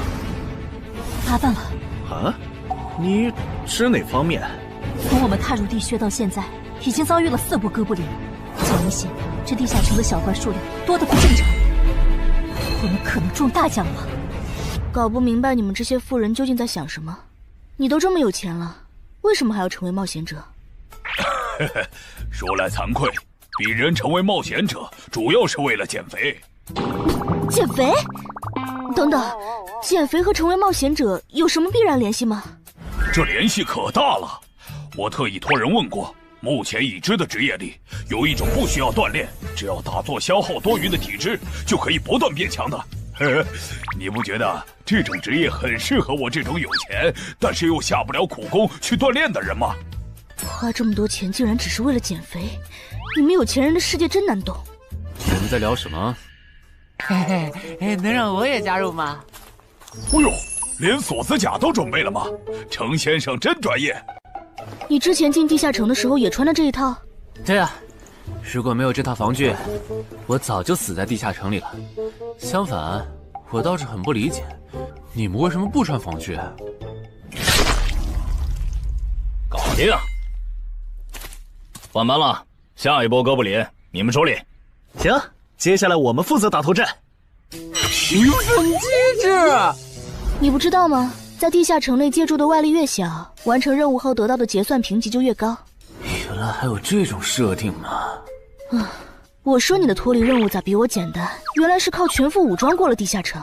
我看你到现在也没有几个有用称号，说白了，你就基础属性等级高些，跟新人比也强不到哪儿去。其实难搞，虽然知道野队不靠谱，但是没想到会这么不靠谱。8人组里竟然有2个新手要保护。你们3个等会儿再聊。拦路的哥布林小队已经清理掉了，可以继续前进了。好的。怎么有3个岔路？正常的5级地穴不是最多只有2个吗？看来我之前的担忧没错，咱们遇到了 bug。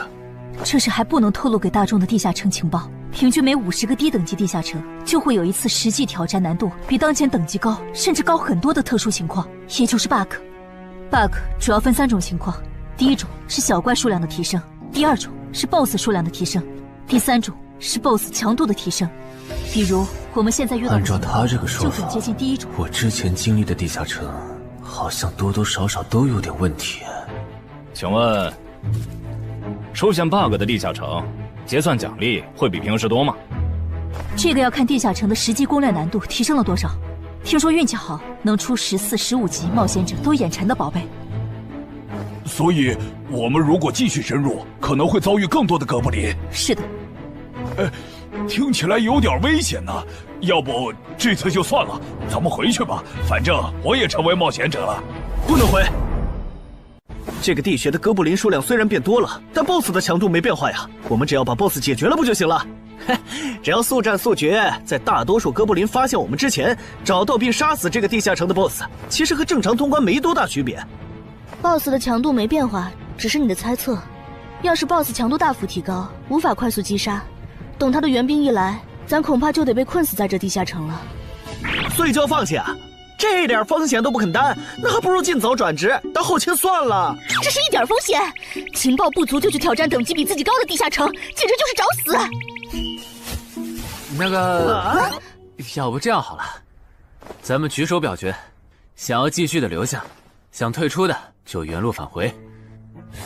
这主意行，两不耽误。来去自如，这你满意了吧？现在开始举手表决，要留下的举手。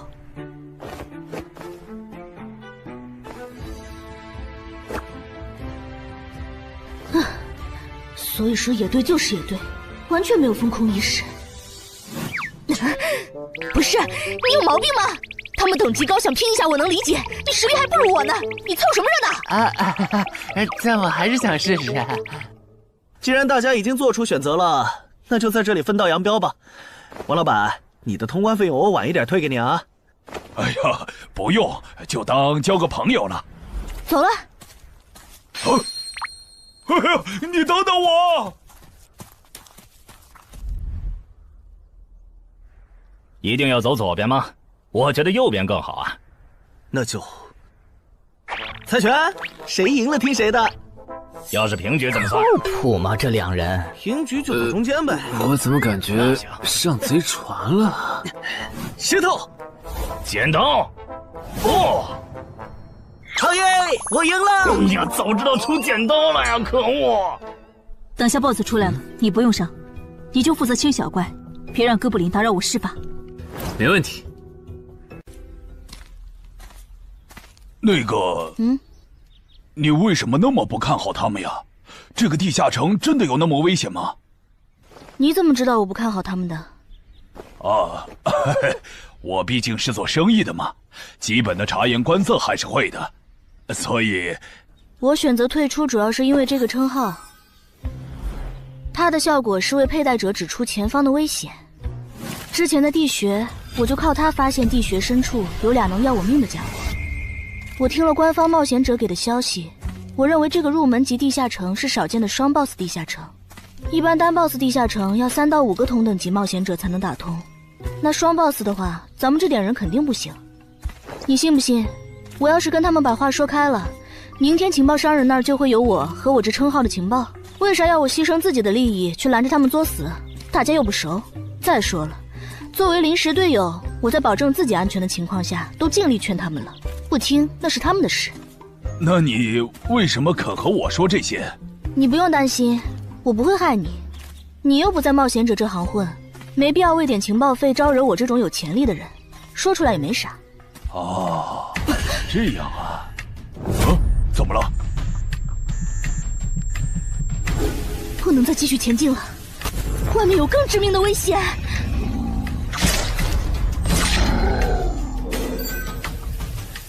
2级速能法术，烈焰炮。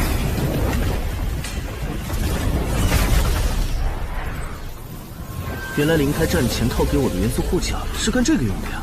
不愧是官方冒险者，虽然同为5级，但他的称号、职业、技能和装备都已经毕业了，而且还是最难凑齐的一套法系职业。干得漂亮！换班，下一波哥布林你们来处理。好的。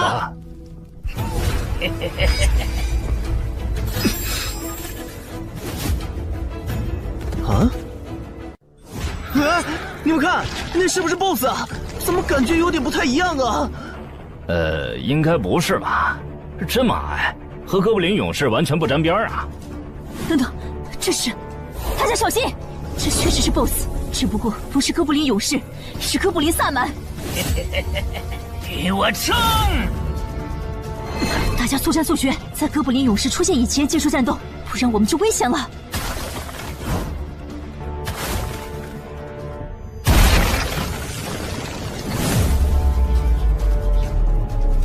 开什么玩笑？哥布林怎么也开始讲战术了？这地下城到底发生了什么？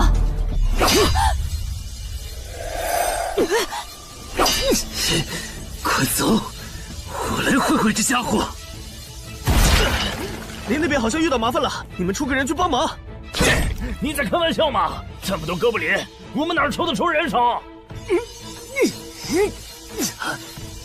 快去帮他们呀！这边我一个人能行。可是，走啊！待在这儿，影响我发挥。我会尽快解决掉哥布林萨满，然后来帮你。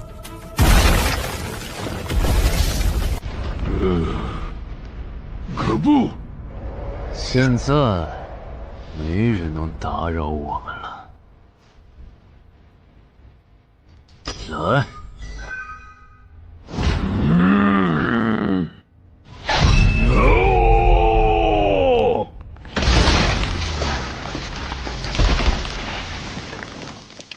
这个 BOSS 力量惊人，但太笨拙了。就算不用一步一杀，我应该也能躲过他的大部分攻击。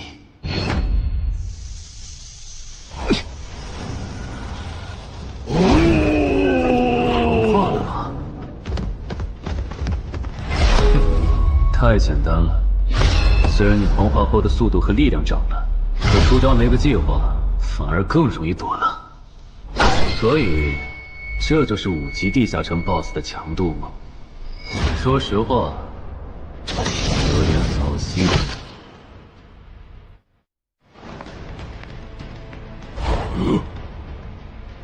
你这种程度，连当我的开胃前菜都不配。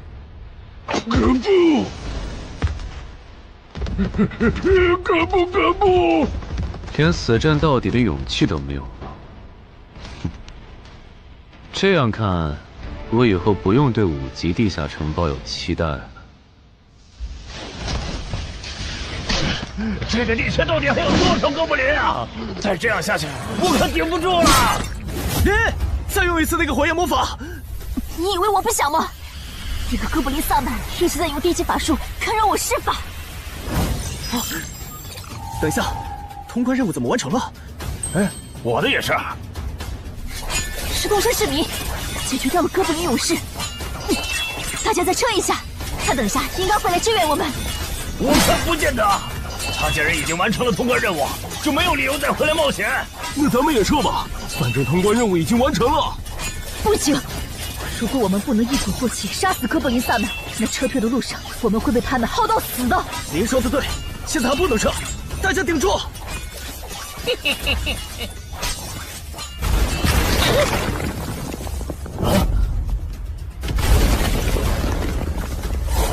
石洞山市民，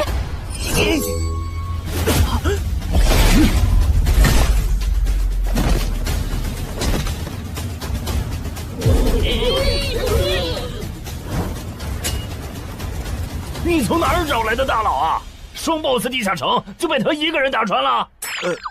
不是我找的。关于我的事情，麻烦大家帮忙保守秘密啊！明白。你这种有潜力的新人，容易被人盯上，等级没升上去前，确实不能太张扬。理解万岁。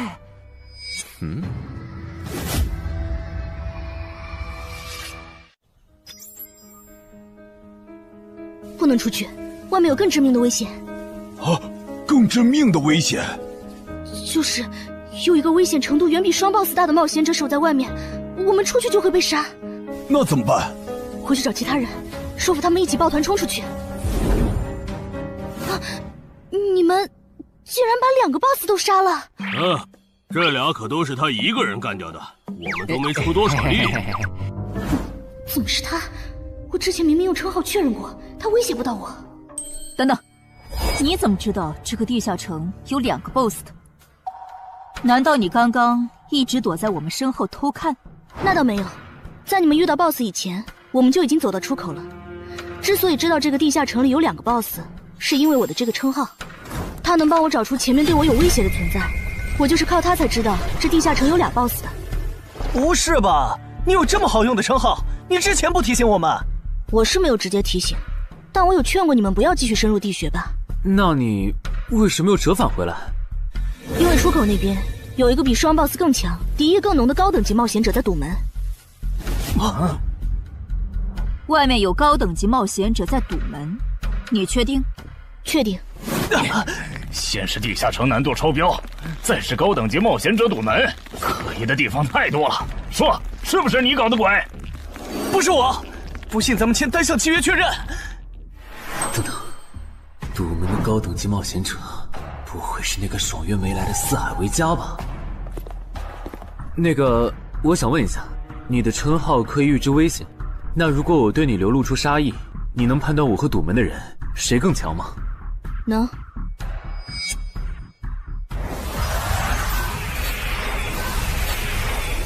现在，我和外面的那个高等级冒险者，谁强？外面的要强一些。明白了。那摆在我们面前的，就只有一条路了。大家先去结算各自的脱离和通关任务，等提升完，咱们就去和出口的堵门者拼命。也只能这样了。早知道买这个地下城会出这么多事，我当时就不该手贱。事已至此，后悔也没用了。再说，咱们这么多人，未必打不过。这都多久了，怎么还没人出来？那个通关坟场的小子不会死里边了吧？你有没有兴趣？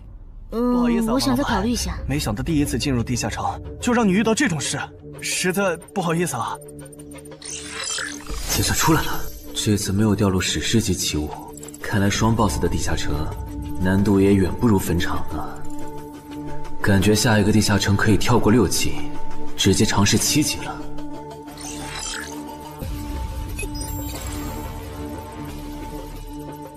不算置死地而后生的话，能在一会的战斗中派上用场的，应该就只有扮猪吃老虎、奇迹生还者与传奇过招、自适应、暗行艺术和守护者。与传奇过招这技能比置死地而后生差点，能让我状态拉满，但要扣4力量、4敏捷、2感知。至于暗行艺术，应该是和扮猪吃老虎搭配，靠扮猪吃老虎走到目标的视野盲区，然后换暗行艺术逐渐接近目标，最后再切到置死地而后生，从而打出完美的偷袭。至于守护者，最合理的应该是依靠与传奇过招的感知+2，提前确定目标的下一步动作。要是目标跑去攻击别人，就切换称号守护者去阻拦他。围绕这2个称号展开的战术，感觉都还可以，但如果硬要选一个，还真不太好选。先瞅瞅新得的职业技能和奇物有啥效果，再决定下一步。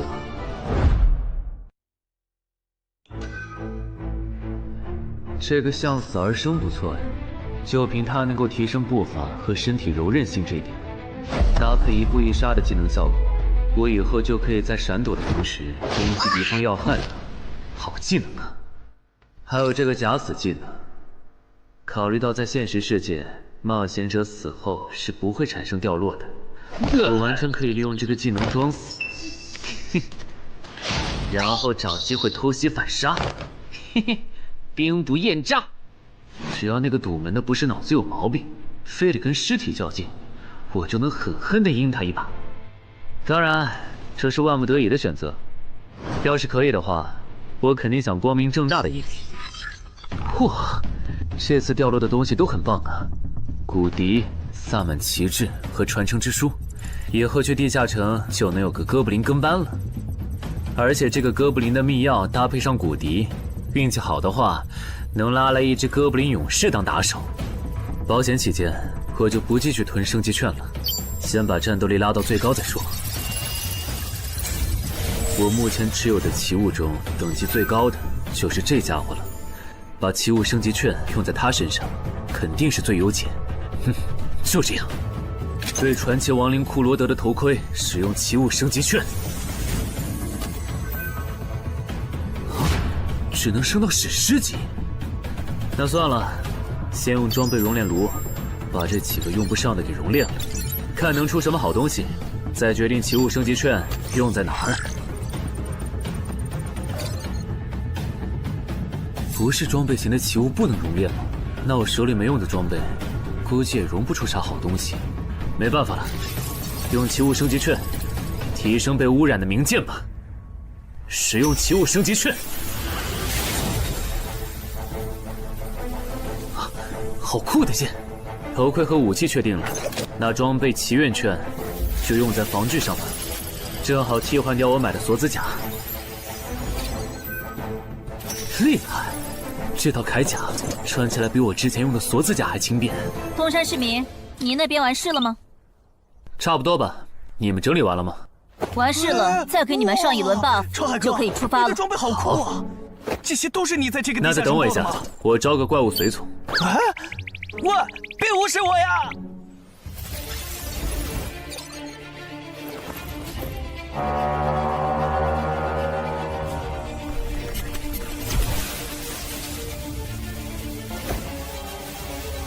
哥布林，你招个这样的怪物随从，没什么意义吧？这小东西连半个战力都算不上，不帮倒忙就不错了。别急，我还没完事。接着，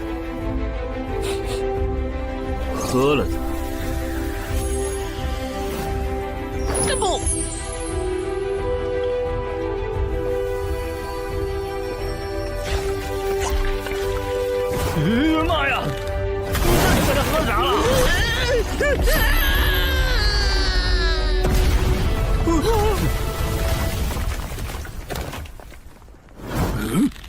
天哪，他变成 BOSS 了！那边有适合你的衣服和兵器，自己拿吧。你的随从不会失控吧？毕竟是 BOSS 级别的哥布林。不知道，不过你可以让他用称号看看这只哥布林对我们有没有敌意。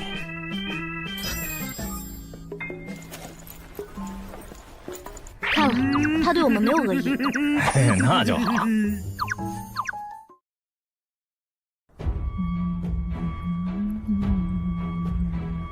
法师护甲以及属性强化，雄之坚韧。好厉害，体质竟然加强了2点。属性增益只有1个小时。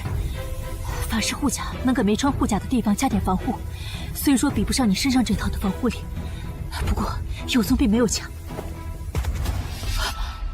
我呢？好运！你没事吧？没事，休息一会儿就好。嘿嘿，终于出来了！啊？怎么还混进去了一只哥布林勇士？说好的有人在出口堵门呢，这也没有啊。估计是藏起来了，你用称号看一下他在哪儿。好。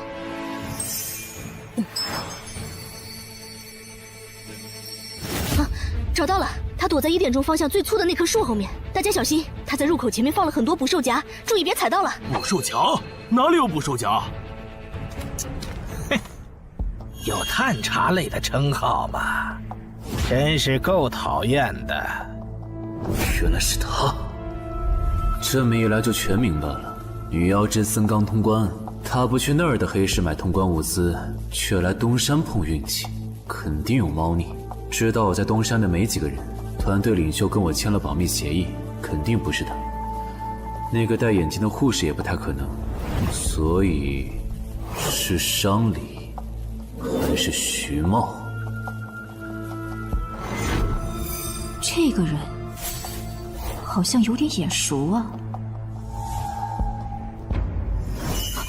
等等，你是高成勇？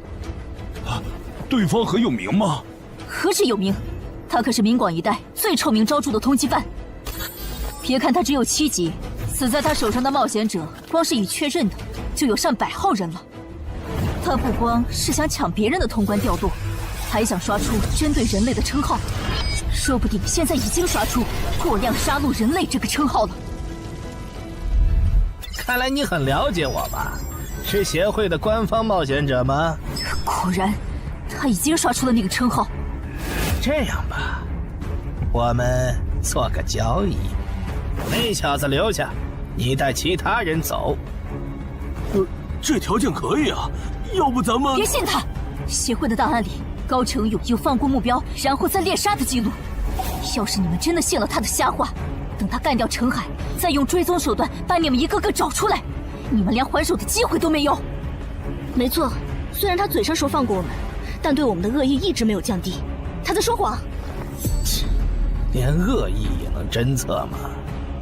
这样好了，既然他的目标是我，那就由我和哥布林勇士主攻。你们看时机牵制，大家都是一根绳上的蚂蚱，这种时候就别心存侥幸了。当然，如果你们中有人实在怕死，那就赶紧滚，别拖我后腿。我们会做好辅助工作的。看不出来你人还挺好的。要是我绝对逼着他们一起上。打你，我们俩足够了。哼，我就知道你们这些走大运拿了 S 级评价的新人，就会自命清高，觉得别人都是你们成长的垫脚石。但现实可不是这样的哟。新人在1到5级时很难搞到成体系的称号、职业、技能和装备。你的武器和铠甲这么豪华，我猜大多是装备吧。不巧哦，我的技能偏克你这类新人。可是，迟缓术。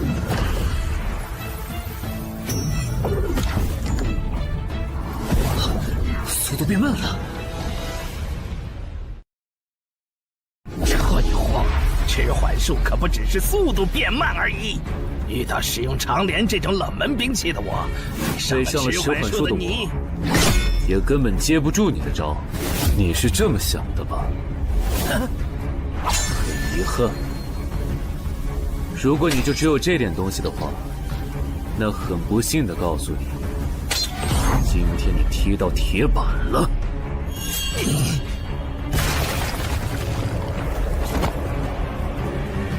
开什么玩笑！我百试百灵的组合技，竟然被他这么简单的破了吗？这真的是只经历了3个地下城的新人该有的水平吗？嘿，那个高成勇也没有你说的那么厉害啊！一上来就被澄海大佬没收武器了，感觉澄海大佬都用不上咱们了。不是高成勇不厉害，是澄海太强了。现在的他，恐怕和明省分部重点培养的那位超新星是一个水平。如果我说我认栽，那把长镰我也不要了，能放我一马吧？换位思考的话，你会吗？说的也是。消失了，那件披风的效果是隐身。唉，一想到超新星要死在我手里，我就感到惭愧呀。如果你没遇到我这样的新人杀手，大概会成为传说级冒险者吧。可惜，今天你就要死在这儿了，是你选择的死战。澄海小心，那人没走，就在你周围。你这娘们儿！你在看哪儿呢？你不可能！你怎么知道我在这里的？因为我感知20，你的一举一动在我这儿都是明白。蛮感知吗？这个人你来上。好嘞。老天，真是不公平！我想问一下，散人冒险者如果要加入协会，录入个人信息大概要多久？工作日的话，半天。这么看来，就是云霄市协会泄露消息的。我申请加入东山的官方冒险者协会，不过我前天口头上答应要加入云霄市的，他们还没录入我的个人信息。现在换到东山，程序上合规吗？当然，我代表东山市冒险者协会欢迎你的加入。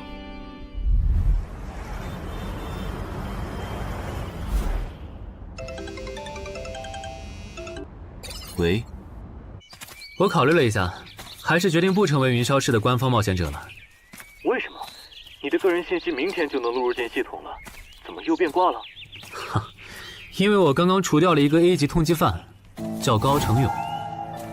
东山的冒险者协会知道后，邀请我成为本地的官方冒险者。这样嘛，也挺好，成为家乡的官方冒险者，做事会更方便一些。对，我也是这样想的。那我挂了。以后常联系。废物，都是废物！你那边说完了？说完了。哎，你怎么还没走？因为林姐也邀请我加入东山的冒险者协会了，等下要和你一起录入个人信息。这样啊？说实在的，你也被协会邀请加入，我都有点怀疑官方冒险者头衔的含金量了。我不就是在地下城的时候嘴了你几句吗？至于这么阴阳怪气吗？小心眼！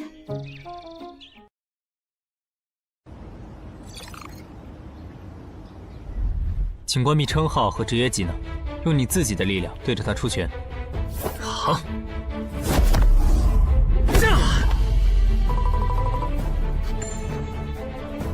不愧是官方，测技出属性的工具比健身馆的强太多了。12点，那我呢？他们测完了吗？测完了，他的力都是12。17点，只有12吗？这跟他之前的表现差太远了，我以为他至少14甚至15呢。只有12点却能杀掉9级的高成勇，主流的职业称号肯定够大。李德业，等我激活了职业和称号，再测一次，肯定压过你。澄海先生，你的个人信息已经录入了，这是你的证件。这么快？特事特办，你可是以一己之力打穿了双 BOSS 地下城，还单枪匹马完胜高成勇。另外，6到10级官方冒险者每年得通关2次协会指定的同级地下城，不然就得从攻略组调走去情报或资源采集组，把时间花在身体塑造和实战训练上，半年通关1个地下城就行。没问题。还有就是，总部时不时会有借调任务，借调时你表现出色就有奖励，奖励能换协会里的称号线索、转职证书和奇物。不过一般只有9级以上的冒险者才会被借调，你暂时不用考虑这些。有一个问题。你说。称号线索是什么？称号线索是总结好的称号获得办法，你回去用证件 UID 登内网，看看协会称号图鉴里有没有你喜欢的。要是手里有没用的奇物或图鉴里没有的称号线索，就卖给协会，换自己想要的东西。了解。对了，你打算什么时候遣散你的随从？不能在这边养吗？我这只哥布林骨笛是随机召唤哥布林啊，送回去的话，下次召来的可能就不是这只了，那我不就亏了一瓶秘药吗？这你不用担心，除非你的哥布林勇士在那边的世界战死，或者你打算随机召唤别的哥布林。原来如此。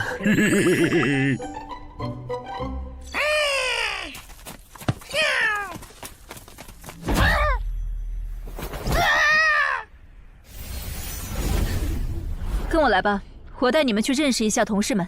好。大佬好，我叫梁家坤，是东山这边的冒险者候补，目前的利米分别是。你别每次见到厉害点的冒险者，都跟报菜名似的，把自己的利米数值甩出来啊，这样很得罪人的。有什么关系嘛？我的数值总不可能比澄海大佬的还高吧？不，你的就是比他高。你是东山这边的入口管理者？在东山专家级地下城没打通前，干不了入口管理者的活。好，所以入口管理者另有其人是吧？那他没来是因为在攻略东山这边的专家级地下城？那倒没有，他没来是因为在处理昨天突然涌入东山的通缉犯。据说好像是因为东山市出现了坟场的通关者，那些人都是奔着他来的。这样吗？坟场那个老手坟墓，哟，那可是出了名的 bug 级地下城，能产出奇物生机券。你们这样看我干什么？我说错话了吗？你还没意识到吗？意识到什么？那个，我就是坟场的通关者。什么？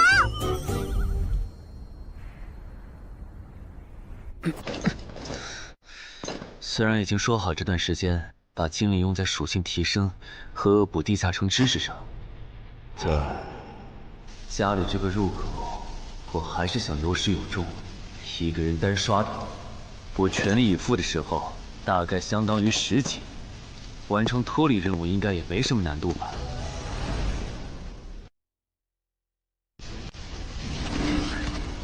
感觉也没怎么变。咦？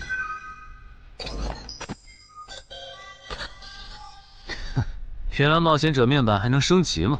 那是不是等11到16级的时候，我的面板还会有变化？怎么感觉升到6级后的限制反而变多了？等升到11级，不会还来一些新的限制吧？就先这样，搞定。账弄完了，让我看看这次的脱离任务是什么。脱离任务从单选变成2选1了，这对不打算通关的冒险者来说倒是个好消息。不过，豺狼人，原来这片森林除了鱼人以外，还有别的怪物吗？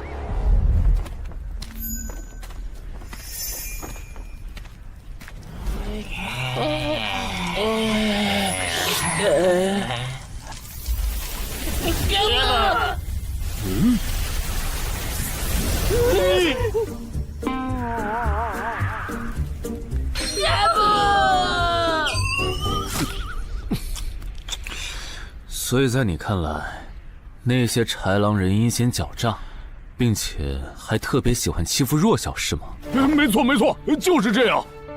切，这不就一群森林恶霸吗？嘿嘿，答对了。那这一次就不做和豺狼人有关的轮换任务了，先找到潮汐鱼人的孵化池，然后试试能不能通关。好了，我要问的问完了，你可以回去了。什么？我不要。你不想回去？是的。好吧，你留下来也行。好耶好耶！但我先说好，这个地下城的挑战等级是7级，你悠着点。放心吧，我很强的。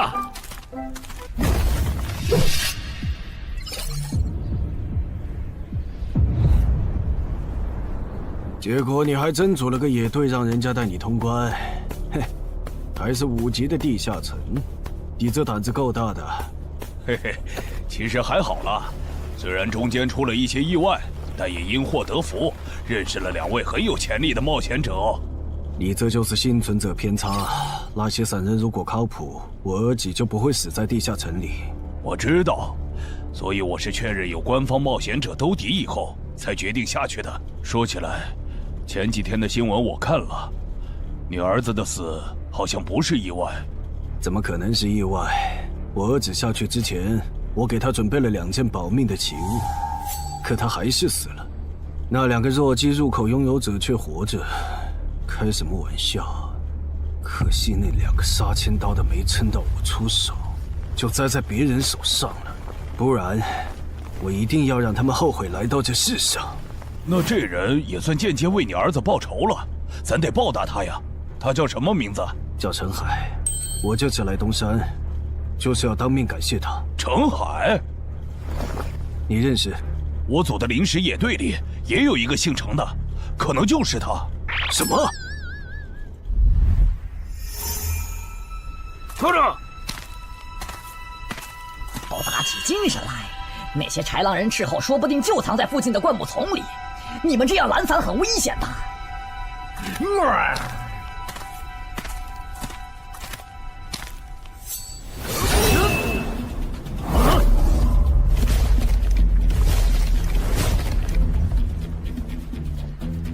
话说，你会说他们的语言吗？当然，需要我帮忙翻译吗？先不，我有一个能在这种场合上派上用场的奇物，如果它不好用，我再找你。你们的孵化池在哪？告诉我，我可以留你们一。你以为我会出卖我的族群吗？绿皮傻大个的小跟班儿！你以为我会出卖我的族群吗？绿皮傻大个的小跟班儿！有种你们就杀了我！队长死了，别得意，领军大人会为我们报仇的，咕噜。在湖底有一个水下洞穴，穿过洞穴会抵达一个天然的地下洞窟，我们的孵化池就在那里。你叛徒，咕噜！这只留他一命，挂树上，之后咱们去找湖。你跑那么远干什么？人类果然都不是好东西。那个冒险者很强。不好，是白战的霍格。去通知游击队，把湖里的鱼人引出来，给这个冒险者创造破坏孵化池的机会。好的，霍格老大。至于你，哇，这湖比之前用无人机航拍的时候感觉还大。得先找到水下洞穴，然后游好久才能到孵化池。就这要求，能把99%的冒险者都给淘汰掉。不过好在我有海之炎能水下呼吸，虽然不会游泳，但头盔里有库罗德水下战斗的经验。老大，我不会游泳，我可不可以先回去啊？你不会游泳？行吧，那我先送你回去。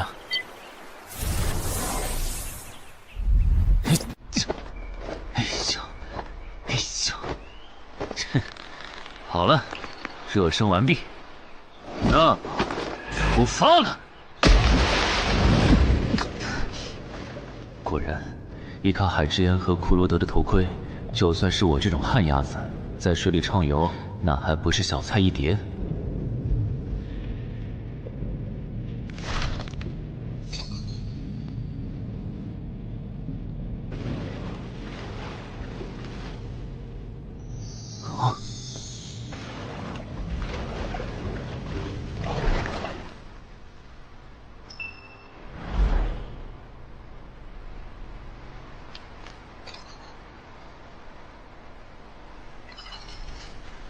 常驻脱离任务完成了，看来这里就是鱼人的孵化池了。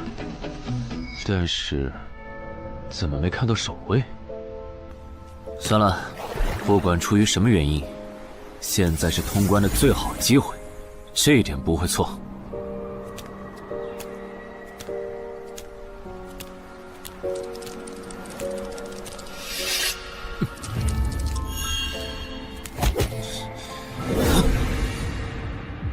就一个咕噜，有点不够分呐，咕噜。都过去这么久了，竟然还有不知死活的笨蛋想要捣毁孵化池，咕噜。是啊，不过没想到的是，这次来的竟然不是豺狼人，而是人类啊，咕噜。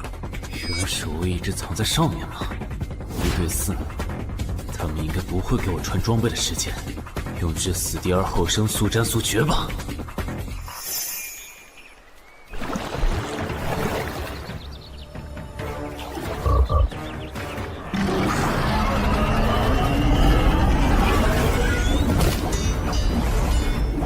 有人类闯入孵化池！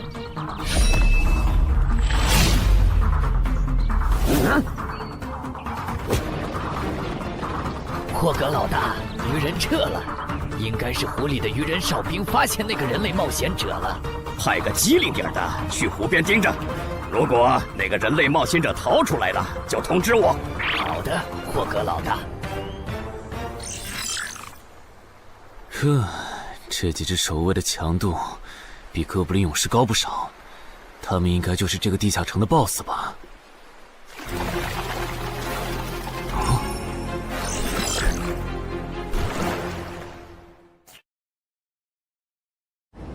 ？6到10级这个阶段的地下城 BOSS， 通常可以划分为团队增益型和个体高战型2类。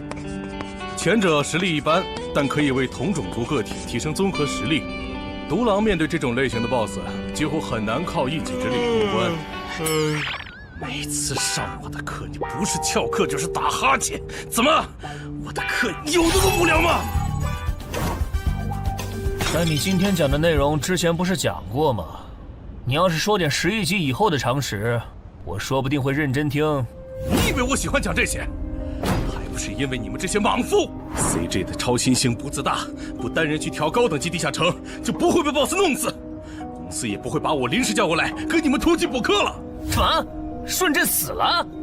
是啊，你这几天没上论坛吗？大家都吵翻天了，说他的死浪费了 CJ 对他的投资。哼，这我还真不知道，到底怎么回事？你快和我说说。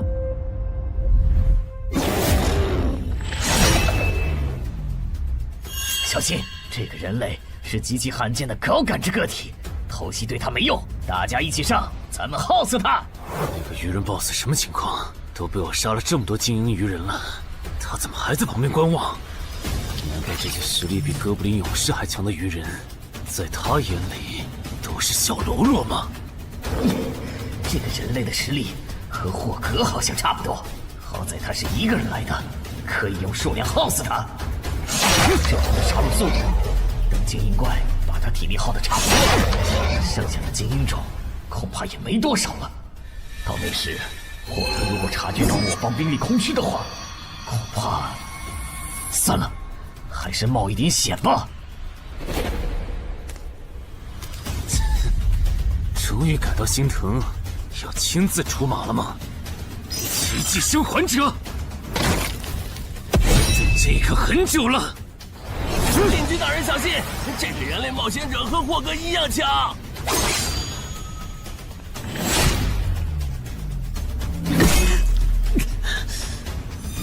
很好，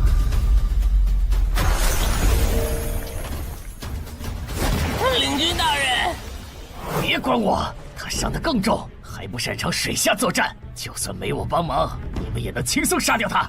把脑袋给我带回来。是，领军大人。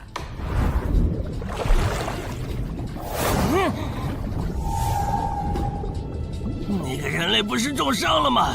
他咋能这么快逃到这儿，还迅速干掉鱼人哨兵的？他是被人潜到身后，然后一招毙命的。那个人类很擅长水下作战，所以领军大人的判断可能是错的。什么？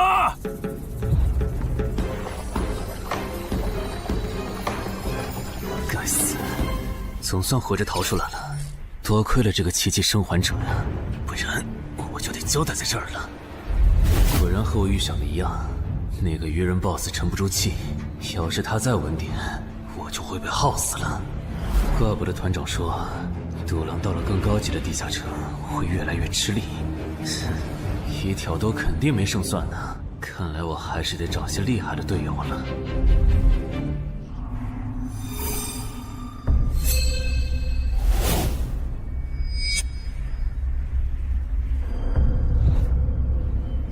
那个人类冒险者活着回来了，他现在是什么状态？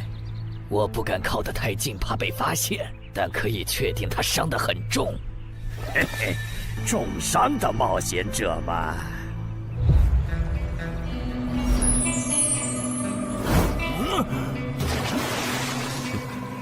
下次再找你们算账。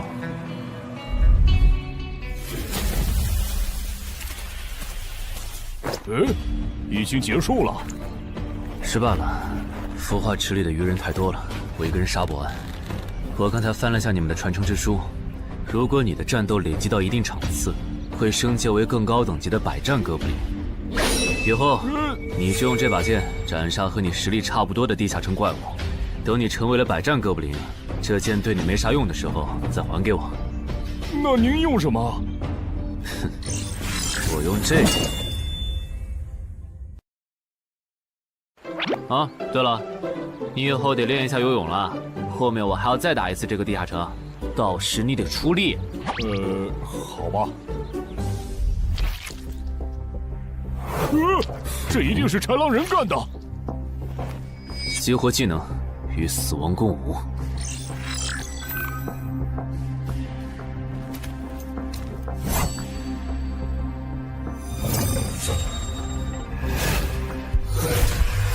用脚破绽，好快！切！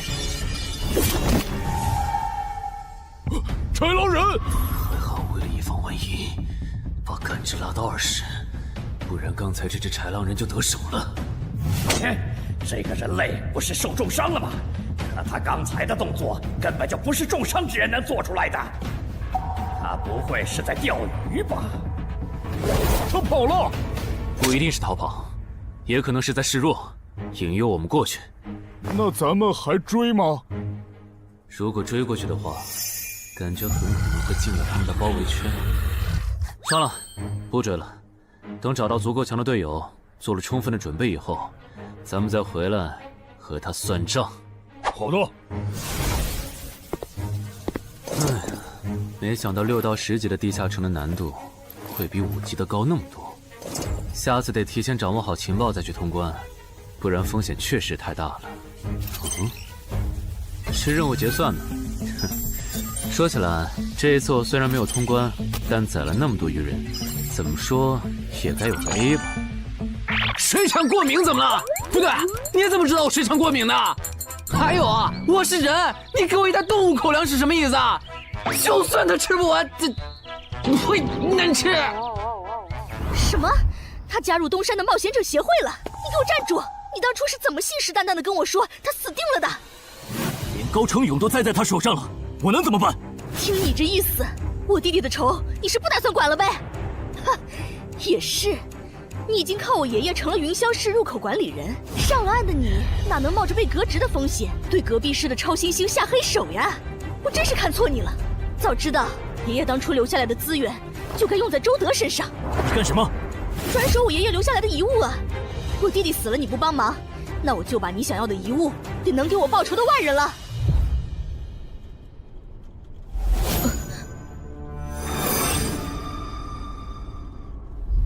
361、362、363。安然，黑市上出现了个你可能会感兴趣的悬赏。内容。有人用传说级冒险者的遗物作为奖品，悬赏东山市某位超新星的命。徐茂又惹到谁了？不是徐茂，但这个人咱们都认识。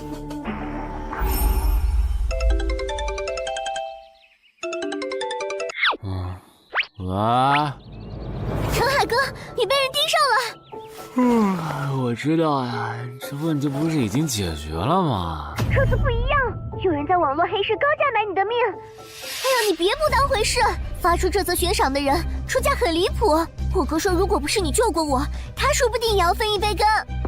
具体怎么回事？你再详细说一下。就是我哥他们在网络黑市上看到，还真有你的悬赏。能查出来是谁发的吗？不用查，就从这则悬赏的报酬反推，发出者大概率是已故的传说级冒险者周建明的直系亲属。你怎么和他们结上仇的？他们为了你把遗物都掏出来了。不知道，我都没听过这个人。行吧，那我现在联系老大，让他说服对面撤掉这则悬赏。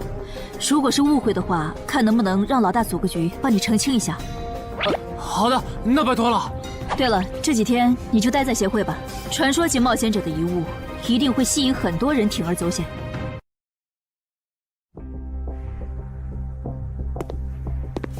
被人捷足先登了？不对，这里似乎没发生战斗。看来那个叫程海的，当时应该在攻略自己家里的地下城。真不知道他是幸运还是不幸。虽然因为家里的地下城躲过了第一波袭击，但被堵在地下城里的话，他连逃都没地方逃。除了我和目标以外，这个地下城还有4个人，不知道是敌是友。你卑鄙！哪有你们人类有病？我不就派了个斥候守在出口吗？至于让你们杀过来吗？搞得我现在受伤不说，手底下的兵也被消耗的差不多了。如果昨天那个冒险者又回来了，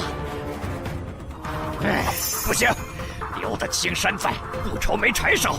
这点不能待了，得赶紧走。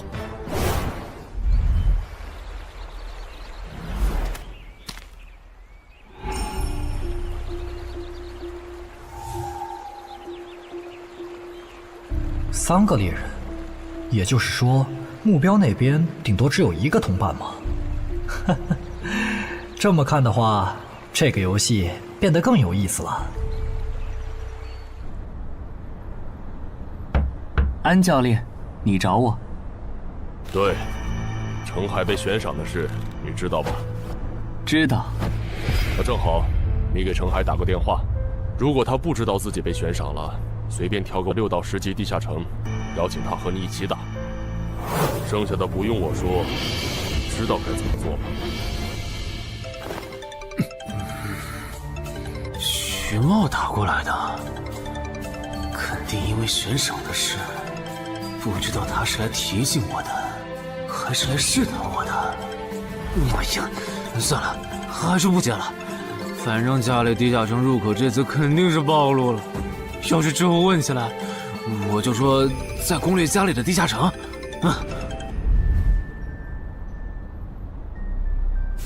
咱们来晚了，那个叫程海的，应该是被前面的人逼进这个地下城里了。我们还进去吗？进。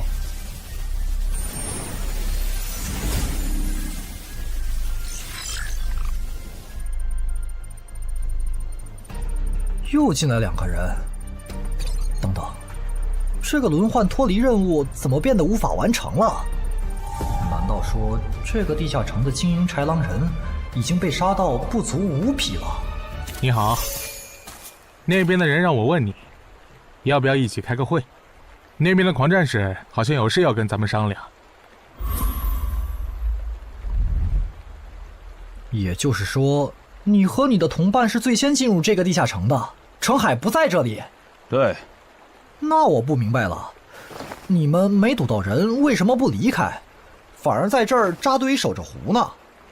因为我同伴的主职业是海兽祭司，他因为职业特性的原因，发现这个地下城刚刚诞生了一只英雄级鱼人，他想趁着对方还未成长起来，和他签订主仆契约。那你们呢？你们为什么不去做轮换脱离任务？因为我们进入地下城用无人机找程海的时候，只发现了守在湖边的他。等我们赶过来以后，他既不承认程海在湖里，又不肯交代他守在湖边不走的理由，那我们能怎么办？只能陪他在湖边耗喽。这不能怪我呀，我总不能说我的同伴下水了，但我不会游泳，只能在岸上等他吧。你这家伙！啊，我怎么了？先等一下，你们的事情我大概了解了，但这应该没有商量的必要吧？有必要。刚刚我的同伴死了。啊？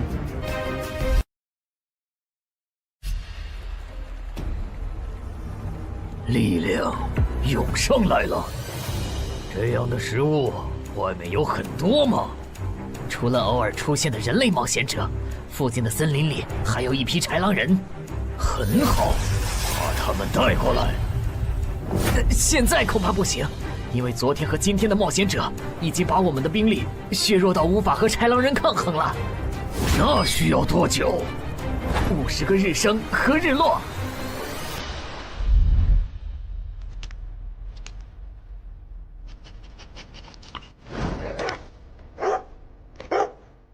没想到独狼闪怒竟然死在了这个地下城。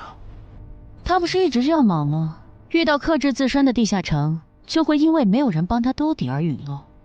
是这个道理，但这白痴为了断其他人的后路，单独猎杀豺狼人，结果把自己给玩死，是万没想到的。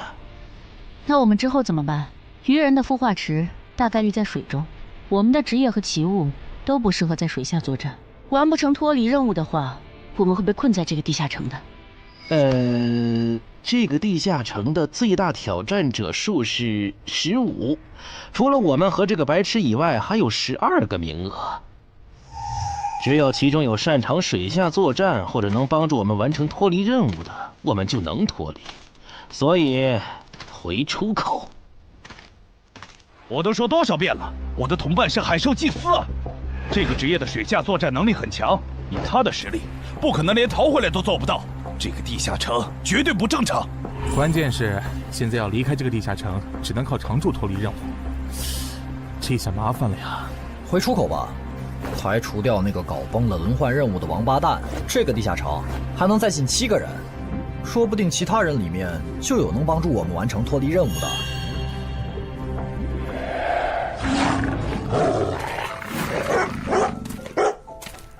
自杀者王二，他不是去月省了吗？怎么会出现在这里？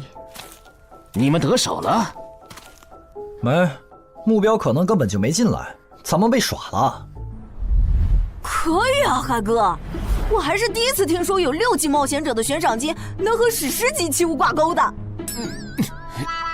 这又不是什么值得骄傲的事，而且不管从哪个角度看，官方冒险者被公开悬赏这件事都太奇怪了吧？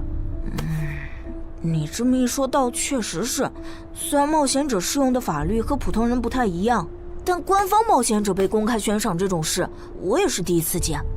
因为悬赏的发起人很特殊，他是已故传说级冒险者周建明的孙女，而周建明就死在天门入口翻船事件中。好痛啊！上吧！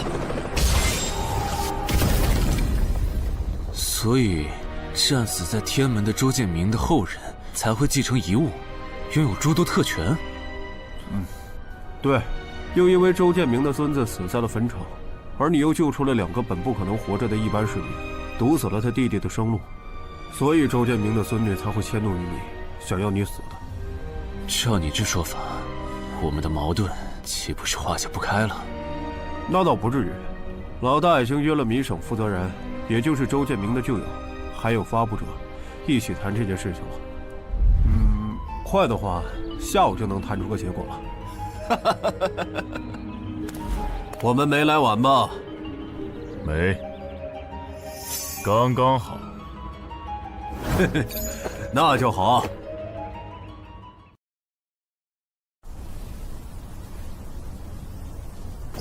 啥情况？怎么进不去？刚刚那个人还可以的，不会刚好到我就满员不让进了吧？我觉得我们现在得团结起来，一起完成任务。话说，你们找到程海了没？他根本不在里面。啥？程海不在这个地下城？脱离任务需要下水才能完成？对，本来轮换任务不用下水的，现在任务推进不了，只能等入口翻转以后再进去了。关键是这片森林里的物资，可能不够我们撑到入口翻转的那一天。那怎么办？有人的物品栏里带了足量的食物和水吗？我可以高价收。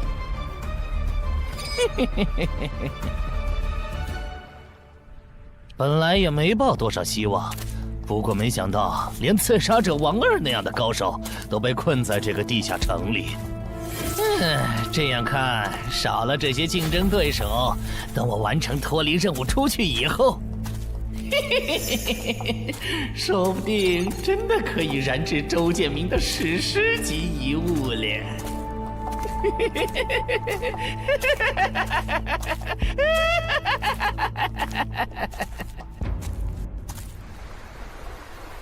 什么？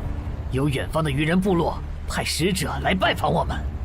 是的，对方自称是寇涛鱼人的大祭司。大祭司？吞噬者大人，要和他见一面吗？见，不过以防万一，把放出去的鱼人都叫回来吧。寇涛鱼人吗？我还真挺想知道他是怎么找到我这里的。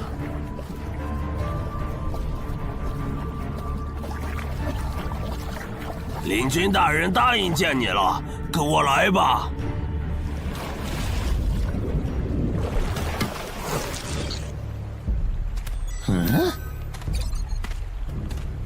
这就完成脱离任务了，真是得来全不费工夫。你在看什么？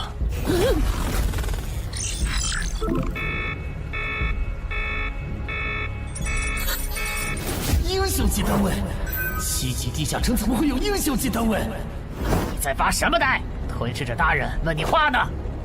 别慌，他们看不到我的任务面板，只要找个理由搪塞过去。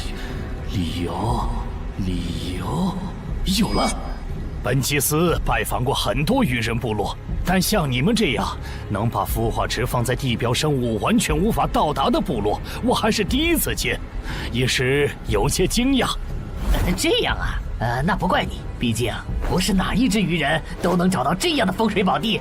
嘿嘿，不对，他有问题。天赋不会说谎，打他出现在我视野里的那一刻开始，我的天赋就一直在提醒我，吃掉他，我还能再升一级。我的天赋是不会对同种族的鱼人同胞生效的，他根本就不是鱼人。如果不是那个叫程海的圣母心泛滥，我弟弟才是最有可能完成脱离的人。官方冒险者应急预案操作手册第4条，被卷入生存类地下城翻转拉人事件，需优先帮助弱势群体完成脱离任务。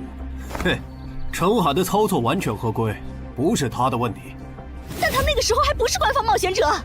周畅，你先别说话，我就问一个问题。您说，如果一切顺利，你觉得程海能成长到哪个程度？优秀的中间，独当一面的地区负责人，还是传说？以散人冒险者开局，1个月到6级，还单杀了新兴猎手高成勇。不管从哪个角度看，程海都比同期的我要强。再结合他在坟场的表现，我觉得他至少都能胜任地区负责人，甚至有望冲击传说。好，那这事儿就这么算了。我这边稍后会督促华东委托集市的负责人下掉那则悬赏。黄伯伯，差不多得了。我之前看在建明哥的面子上，一直纵容你和你弟弟，但再怎么照顾也是有限度的。我们这一边的传说种子，可不能因为你的一己私怨而夭折。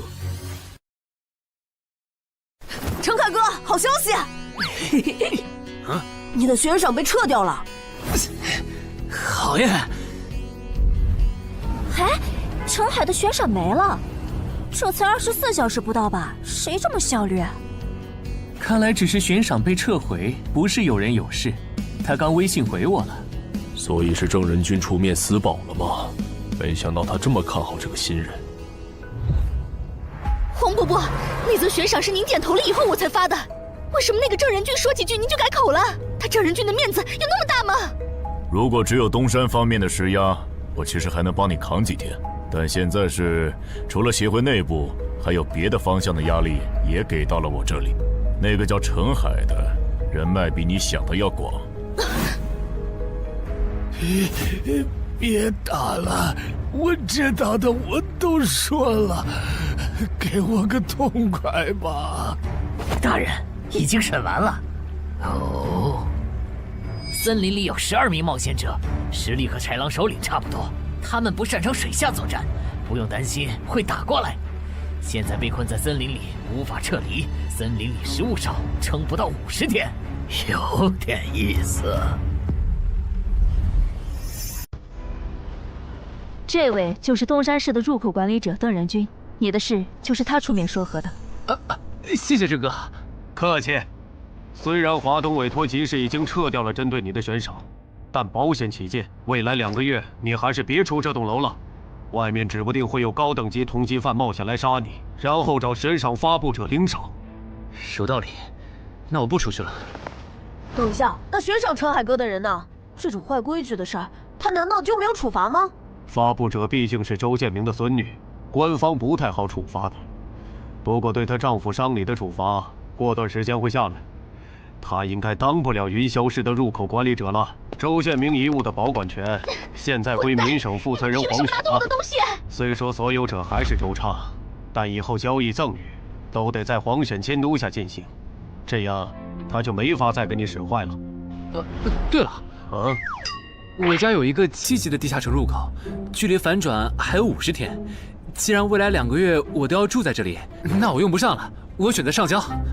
什么？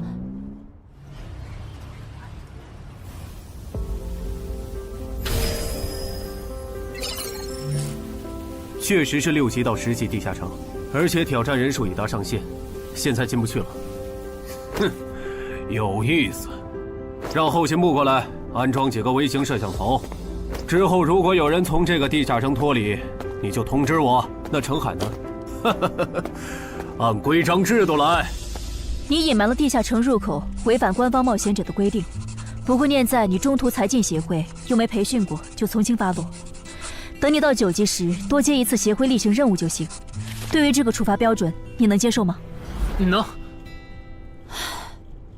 还有就是，从明天开始，你要和常金川、梁家宽一起上地下城相关的常识课，早上8点，别迟到了。好。什么？他们还对你做了内部处罚？真过分！明明没有造成影响，而且澄海哥，你跟他们报备的时间也不算晚啊，为什么要处罚你？因为相关条例就是这样，而且他们的处罚程度也很轻，所以也还好吧。相比起来，我更担心那些进地下城的赏金猎人。我家地下城有点邪门，他们要是掉以轻心，很可能被坑死在里面。澄海哥，你人太好了，明明是他们要害你，你却还在为他们考虑。你搞错了，我只是怕他们被困在地下城，到时候导致入口翻转，连累到我。说起来，你刚才说除了东山冒险者协会和你哥哥所在的散人联合以外，还有其他人也在帮我施压。我哥哥说明省的富豪曹火旺对悬赏你的事特不满，他认为传说起冒险者后代比老弱妇孺更受保护的话，以后冒险者肯定会变成特权阶层。听说这事还惊动了华东地区的负责人，所以关于你的悬赏才会这么快被撤下来。好，那替我跟你哥哥道声谢，等风头过了，我做东，咱们一起吃个饭吧。曹火旺吗？一起吃饭。行小妹真是的，为了个不知道从哪儿冒出来的野小子，竟然让大哥你用掉了这些年积攒下来的人情。人家毕竟救了咱们妹妹，我这个做大哥的不能就这么看着。怎么又有电话？喂，我是乔火旺。你可能不认得我。没，我听朋友说了，是您出面施压，我的悬赏才会这么快被撤销的。你已经知道了，那我就开门见山了。您说，我儿子死在了女妖之身，我调查到那个所有者后来被你杀死了。这样看，你算是帮我儿子报了仇，所以咱们现在谁也不欠谁的，账清了。我今天给你电话是有别的事，我想以一介商人的身份和你谈一笔生意。简单点说，我和朋友都觉得你有前途，打算重点投资你。你以后要是成了地区负责人，选辖区时可以适当听取我们的建议。如果你觉得可以谈，咱们线下细聊。我是基础属性与称号常识课的客座讲师朱伟，很高兴认识大家。开始前，我想问大家一个问题：你们觉得对于新人冒险者来说，力、敏、体、智、感、魅这6种属性哪个最重要？这还用问？肯定是力量，毕竟脱离和通关任务大多需要击杀指定怪物才能完成。现在都知道，进地下城得备好防具和开刃武器，有兵器帮忙，哪怕身体弱得像软脚虾，也能击杀低等级怪物。对新人来说，力量够就成，多了那也是白搭。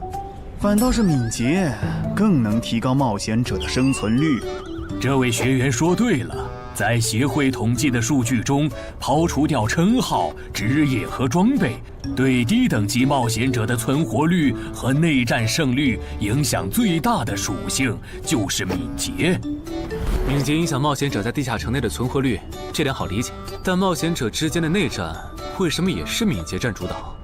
很简单，低等级冒险者的称号、职业和装备都不成套，没法弄出有效的攻防体系，所以他们内战时谁先动手谁赢面大。这时候敏捷就很关键了。原来如此，怪不得我遇到的秃鹫和通缉犯不是速度很快，就是打法非常克制、速度快的冒险者。原来点在这里。极限加敏捷的冒险者到6到10级就不好使了。一是这阶段冒险者能靠地下城掉落完美攻防，二是地下城等级一高，怪物种类和数量猛涨，光靠敏捷自己单干没法应对任务和怪物都变强的新情况。那6到10级这个阶段，哪种属性收益最大？6级之后，除了必定作为攻略组核心的超新星以外，其他冒险者都得按团队需求调整自己。这时候别管啥属性收益高，得看团队要你咋发展。原来如此。但不同属性之间多少会有一个模糊的价值差吧？比如同样是1点属性，加在感知和加在力量上，谁更划算？这个确实有，目前公认的排序是魅力大于感知，大于智力，大于体质，大于敏捷，大于力量。魅力最高，为什么？我也不知道，不过这个排序是传说们公认的。作为金字塔最顶层的冒险者，他们的判断必定有其缘由。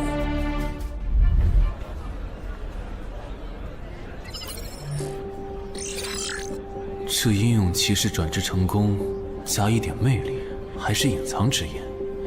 可我主职业就是近战，副职业再选同类，会不会最后效果1+1小于2啊？想什么呢？没什么。不想说就算了。对了，林姐让我问你，下午的冰击课你来吗？啊？这次好像有越省来的武术大师指导我们。停！第7局，长经传胜。强的优势这么大吗？算上大人绷带的效果，我等于是被14-0了，关键他的速度没我快，体力也没我好啊。你已经连输7把了，还打吗？打，我还没累呢。你呢？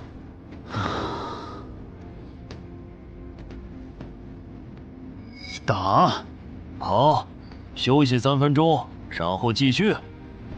怎么感觉不用称号和职业技能的陈海哥表现还不如我啊？你说的没错，他做了个基础身体塑造，就去女妖之3了。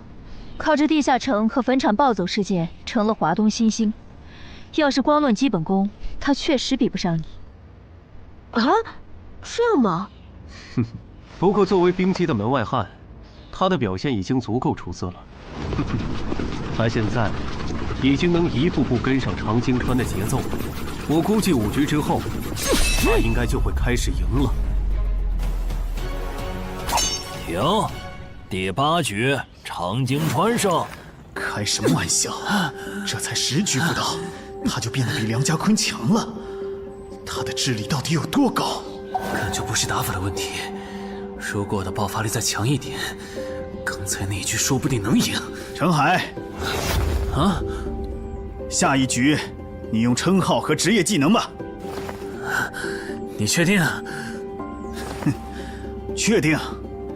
我想更直观地感受我和超新星的差距。长京川亮称号了。什么？他们好像要来真的。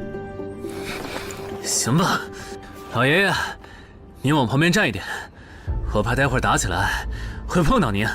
不用顾及我。好吧，那我尽量快点结束。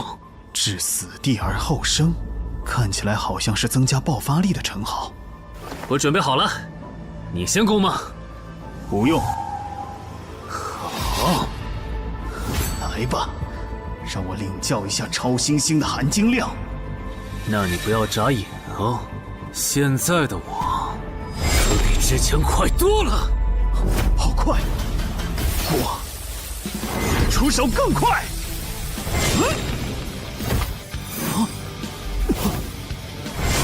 不可能！好快！你输了，今天就到这里吧。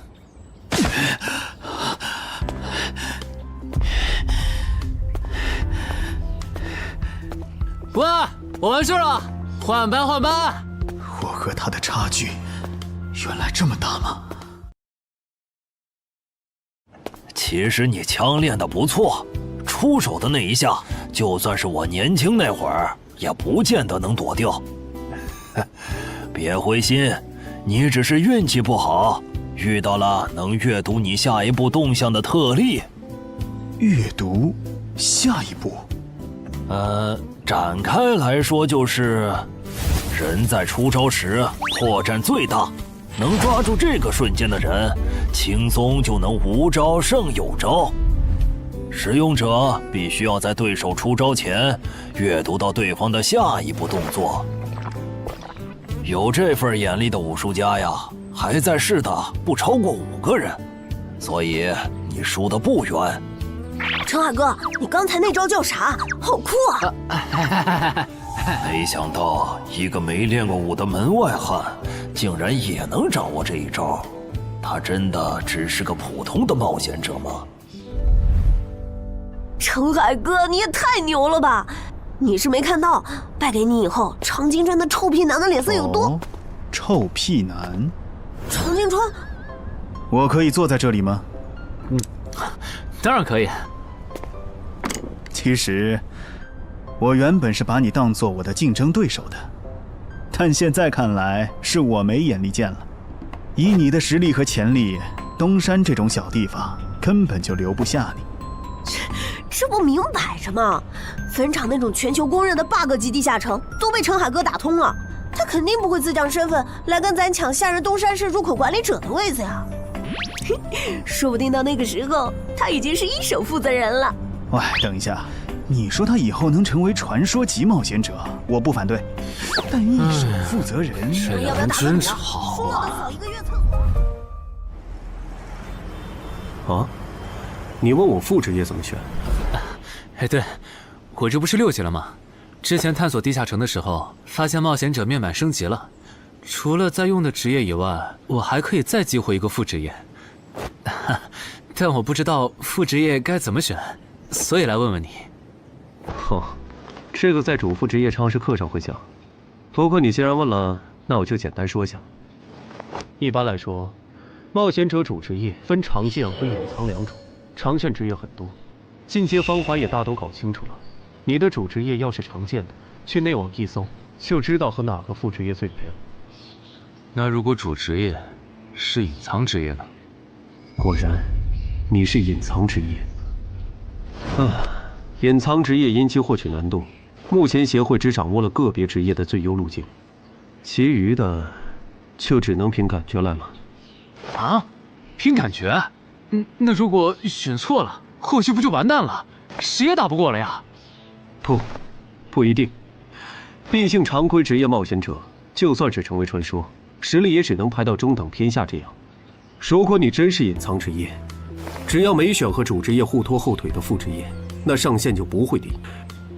说起来，有一些隐藏职业，甚至不需要副职业就能直指传说，甚至还是上位传说。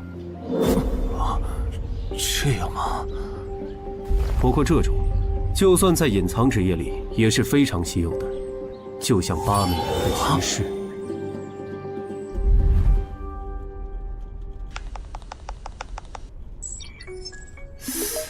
内网竟然没有死亡行者的相关资料，那看看英勇之骑士吧。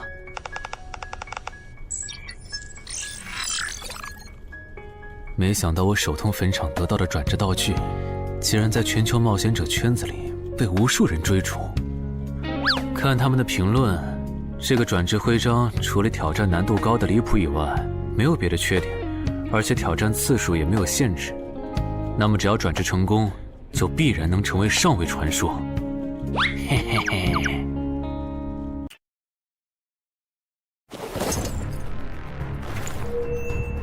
使用英勇之骑士试炼徽章。哼，那么出发吧。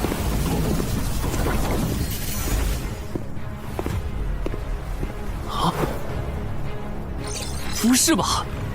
让我挑战他？啊？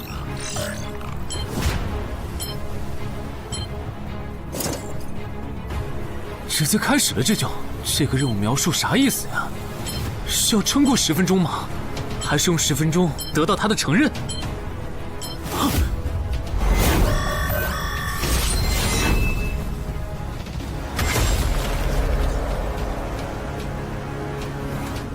这家伙该不会比库罗德还强吧？完了，第一把先试试水，先弄清楚我和他的差距。这谁能撑过10分钟呢？我这种配置都3分钟嗝屁，10级以下，我不信有人能完成试炼。感觉得换个能保命的称号，但那样感知就不够18点，没法开一步一杀的隐藏效果。这么搞下来，说不定输得更厉害。等等，我不是还有那个吗？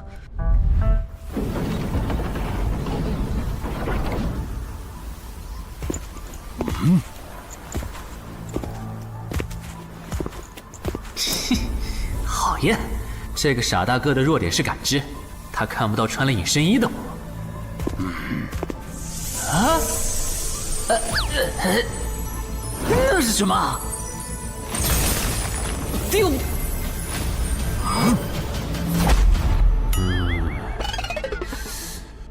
他怎么能有看破隐形到位的技能啊？不行，我就不信邪了。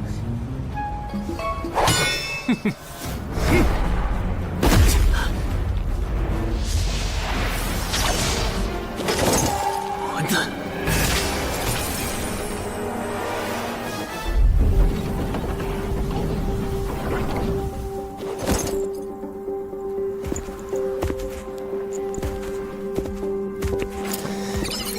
再来！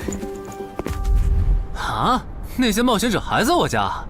对，虽说不知道发生了啥，可要是时限到了，这些冒险者还不出来，那咱就得掌握更多这地下城的情报，这样以后入口翻转的时候才能处理好。换个地方聊吧。还是没找到乔敏吗？没有啊，周围都找遍了，没有他的痕迹。那看来他不是下湖了，就是去更远的地方找豺狼人了。希望是后者，不然我们的麻烦就大了。我希望他是去找豺狼人了。老七那边应该也发现了，这地下城难度会越拖越高。等孵化池孵出大量的鱼人后，我们恐怕都会死在这儿了。你说什么？你家地下城的通关任务是捣毁潮汐鱼人的孵化池？对啊，怎么了？我先冷静一下，林，你来给他解释。好，目前官方已公布的地下城翻转规则，你都知道哪些？基本上都知道。入口翻转后，攻方守方位置互换，我们这儿会变成鱼人需要攻略的地下城。没错。那你知道来咱们这边的地下城土著也需要满足指定条件才能回到他们的世界吗？什么？等等，你的意思是那些土著也会有脱离和通关任务？是的，而且绝大多数情况下，两边的脱离和通关任务会很接近。比如捣毁潮汐鱼人的孵化池，换算到咱们这边，恐怕是破坏人类的重要设施。快，你再听吧。这下摊上大事了。他已经吓傻了。你说东山市下个月会有一个7级地下城翻转？对，地下城的土著是鱼人和豺狼人，类型是探索，通关任务是捣毁鱼人的孵化池。所以他们想要征调咱们的徐茂。是的，报酬是官方掌握的同等级地下城的随队通关名额。等等，郑哥不是14级的冒险者吗？处理一个7级的地下城不是很简单吗？因为你家的入口翻转后，我就没法随意出手了。啊？你不知道正常，这涉及到未公开的地下城翻转规则。当入口翻转后，我们的世界就会变成鱼人眼中的地下城。因为入口翻转前后规模不变的铁律，所以在有鱼人完成脱离任务之前，等级高的正人军不能动手。原来如此，怪不得坟场明明只是5级地下城，但却存在传奇个体。怪不得小鬼头脱离后，坟场就立刻进入到第2阶段，这样就解释得通了。这个规则不是强制性的，我不能出手，主要还是因为有人曾经尝试过这样做，结果导致入口等级提升，对面的高等级个体也能来到我们的世界。简单说，用同等级处理同等级翻转问题，是各国冒险者协会试过好多回后得出的最优方案。那军队呢？郑哥这样的不方便出手我理解，但军队和热武器明显更靠谱吧？用军队和热武器对付入口翻转，攻略地下城确实最效率，但过去10年来，所有这么做的国家，最后都后悔了。啊？后悔了？为什么？因为那意味着 bug 要出现了。军队和热武器要是插不进来，地下城的实际挑战难度就会远超它本来的等级。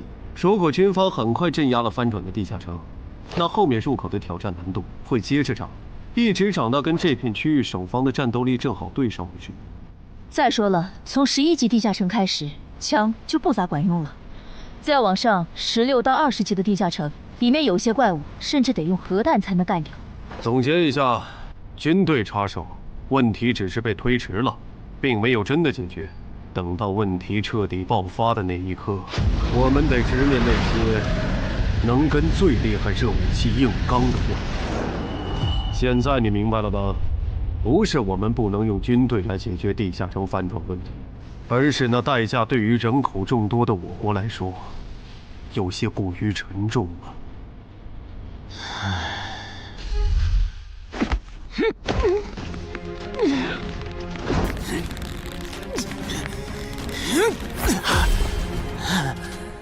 陈海哥这也太拼了吧！天天这么练，他身体遭得住吗？林姐没和你说吗？说什么？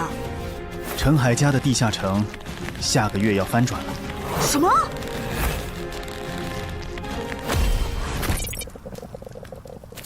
你那边怎么样了？老样子，湖里的鱼人不肯上岸。我猜这个地下城的 BOSS 已经察觉到我们被困了。正常发展的话，那些鱼人应该会在最后几天发起总攻吧？其他人呢？他们怎么看？都蛮乐观的。小敏的失踪并没有引起他们的警觉。唉，那这下不好办了。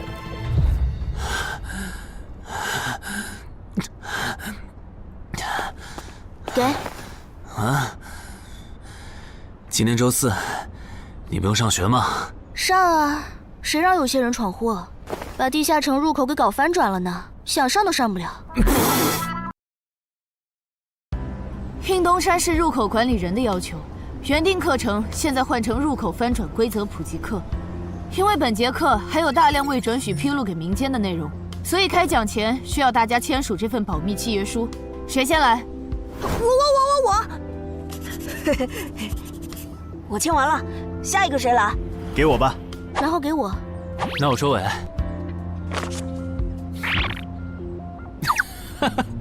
原来你叫苏玉啊！哎，你爸是不是三国迷，喜欢荀彧啊？闭嘴，快点签！最后重复一遍，我接下来讲的内容，你们不可以透露给协会外的人。一旦违例，协会的档案师和守密人就会针对违反保密协议的人进行内部处罚。相信我，绝对会让你们后悔泄密的。下面开始正式上课。官方已公开的入口翻转规则，你们都看过吧？看过。好，那我就用东山市要翻转的7级鱼人地下城做切入展开来讲。地下城翻转完后，入口还在老地方，东山市会出现对鱼人来讲难度一样的7级人类地下城。在该区域内，你们将无法使用称号。为什么？目前学术界尚无定论，但主流观点是，这是基于守方有利现状做出的平衡性调整。啊？其实很好理解，攻方鱼人们初入城市，不了解地形，处于压倒性的劣势。要是这时候守方战斗力还不限制，攻方可就太吃亏了。有一个问题，还是用这个鱼人地下城做例子。如果鱼人来到我们的世界，那他们的实力会变强吗？在他们完成脱离或通关任务前，实力并不会有明显的提升。也就是说，鱼人完成脱离任务后，因为有好处拿，就更想把通关任务也给完成了。这机制，不就是让人等死吗？我也有一个问题，这次的入口翻转事件就不能用枪来解决吗？用枪的话，地下城难度会高得多。要是不想以后碰上更多入口翻转的事儿，就别想用枪解决问题。那找2个9到10级的大佬堵门怎么样？来一个杀一个，这总行了吧？地下城入口翻转后，以入口为中心那一片，攻的一方占大便宜，守的一方在这地儿，称号没法用，职业带来的基础属性也没了。多找几个人呢？如果来5个9级堵门，应该就稳了吧？5打1的话，咱们经验更多，绝对是咱们这边优势更大。是，之前确实有人这么做过，而且效果也不错。但对攻方不利的地下城，也会因此变更为生存型。按照镜像法则，要是咱们守着的地下城变成生存型，这世上某个地方就会出现同样等级区间的生存型地下城入口，来和它平衡。比较典型的就是坟场和恐惧之墓。所以，至少在我们国家，现在是尽量避免这样做了。哎呀，好恶心啊！这里不允许，那里又有限制的。难道入口翻转，我们就只能安排附近居民撤离，然后一波接一波的处理跑来咱们这边的鱼人吗？倒也不是，其实我们已经快找到可以快速解决地下城翻转事件的办法。哦，是什么？只要入侵我方世界的同批次地城土著里，有人被我们捕获，且在该地下城入口时间归零前，我们一直保住他的命，那就不会再有下一批次的入侵者。这次喊大家过来，是想和大家一起讨论我们最后几天的安全问题。能有啥安全问题？不就是个靠机制恶心人的7级地下城吗？要不是我的职业不适合水下作战，他早被我攻陷了。不懂就闭嘴，好好听。这个地下城没你想的那么简单。啊，搞得你好像很懂的样子。你懂你说呗，我洗耳恭听。没看这个地下城的名字和任务内容吗？摧毁潮汐鱼人孵化池，这么明显的暗示你都没反应过来，我真是服了。要现在这样下去，到最后几天，国里的鱼人能多到数不过来。如果他们的 BOSS 是团队增益型的，那某些不抱团的蠢货绝对死定了。你骂谁呢？所以召集我们过来，是要商讨最后几天鱼人上岸时，咱们怎么自保吗？对。上个月我去粤省处理当地10级地下城翻转的事，知道了一些不能透露给民间的情报。官方察觉到翻转后的地下城有个对攻方有利的规则，以入口为圆心的特定范围里，守方的战力会被严重限制。所以我认为现在这个地下城作为守方的鱼人们，应该也存在类似的规则。具体点呢？会限制到什么程度？以我们为例，鱼人作为守方，我猜就算他们的 BOSS 是团队增益型，进入我们攻方有利的区域，这个增益效果也会被压制。称号不能有也就算了，连职业带来的基础属性加成也会被抵消吗？这限制未免也太大了吧！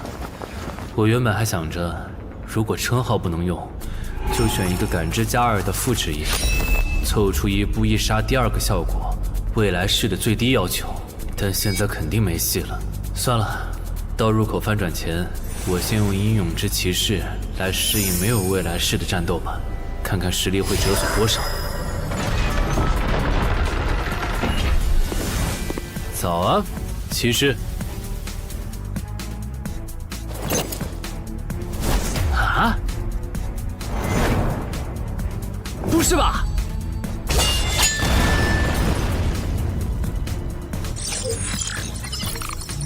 没了未来式和称号加成的我，实力原来会下降这么多吗？这么看的话，我还是得找个能加感知的副职业，至少要把未来式点出来。你找姚文忠？对，我想找一个能加2点感知的副职业，想问他有没有推荐。还有，协会内部是可以用贡献点兑换副职业的转职道具的吧？能是能，但这种和智、感、魅有关的副职业转职道具，所需要的贡献点有点多。你除掉高成勇得到的贡献点肯定不够。我知道，我来之前已经查过了。我有2个称号未被收录进官方的称号图鉴，我可以提交他们的获得线索来换取贡献点。行，那我叫姚文忠帮你整理一下。你现在就要定副职业，不再等等吗？距离你被强制征召进地下城还有半年呢，没准过几个月，新隐藏职业的最佳升级路线就能搞清楚了。不等了，我加地下城翻转后，我主职业的核心技能就会没了称号加成，得再加2点感知才能开启。这2点属性对接下来的我是刚需。行吧。这是协会掌握的能加2点及以上感知的副职业，你看一下吧。寻物师，你确定就要这个？不改了？啊，就它了，寻物师。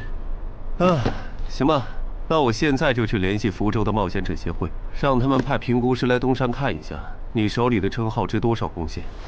如果价值大于寻物师的职业证书，我就向总部打申请。那麻烦姚哥了。您就是陈海先生吧？你可以叫我蔡奇，我的副职业是评估师。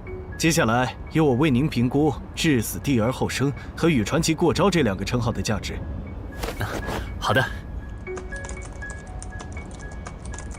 算完了，这2个称号虽然效果惊人，但他们的获取难度和激活所需要的前置条件太苛刻了，所以价值相比于同等级称号会有很大的折损。具体会折损到什么程度？这你放心，足够您兑换寻物师的转职证书了。和上次一样，别用称号和职业技能，对这个设备来一拳。好。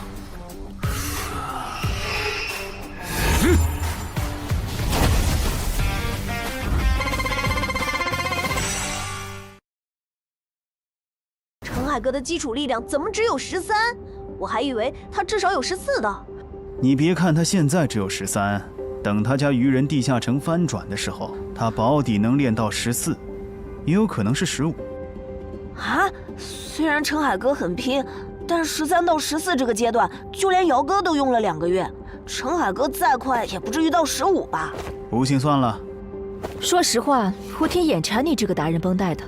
等你以后用不上它了，能不能考虑一下平价卖给协会？可以啊，不过那得等我的力敏双16以后。原来你们在做力量测试啊！我说怎么找不到你们？程海，你的副职业转职证书到了。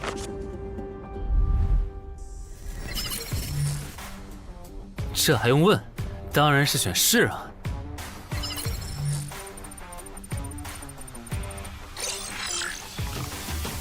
等等，不会吧？不会吧？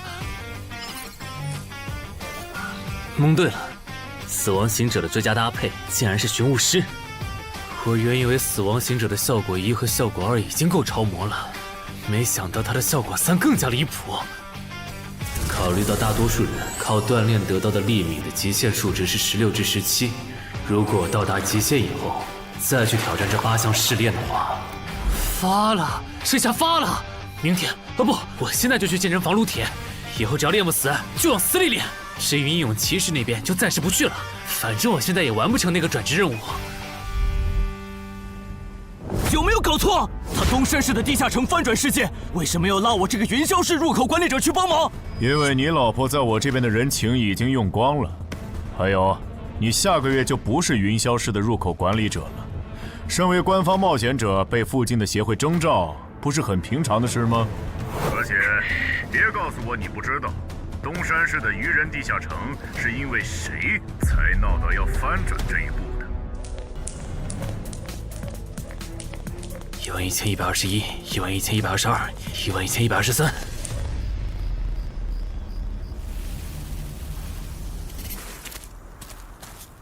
大家再坚持坚持，最后1天了，扛过去，咱们就能回家了。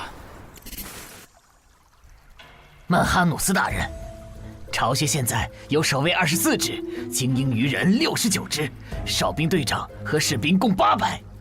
很好，我要用他们来提升我的等级，杀死森林里的冒险者，把他们的尸体拖回来。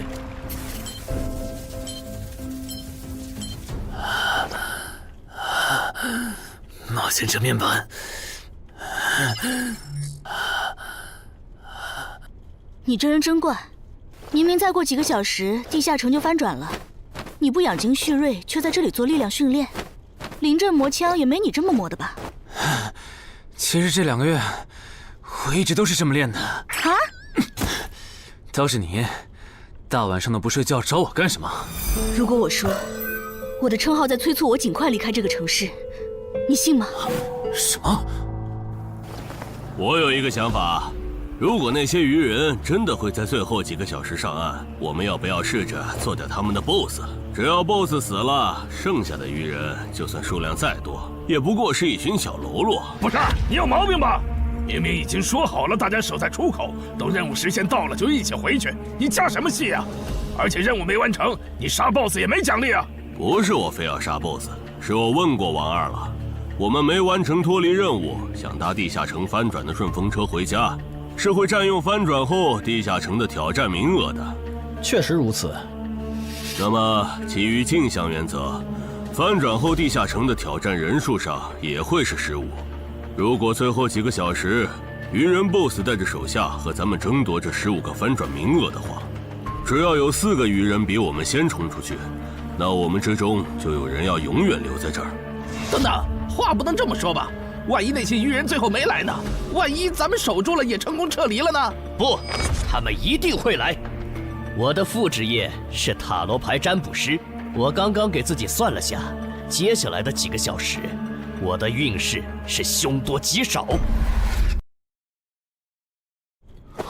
真的？你啥时候知道的？2个小时前。我记得你这称号只能找出有危险或敌意的人吧，不然高成勇那次你察觉到危险早就退了，这次你咋发现待在东山是有危险的？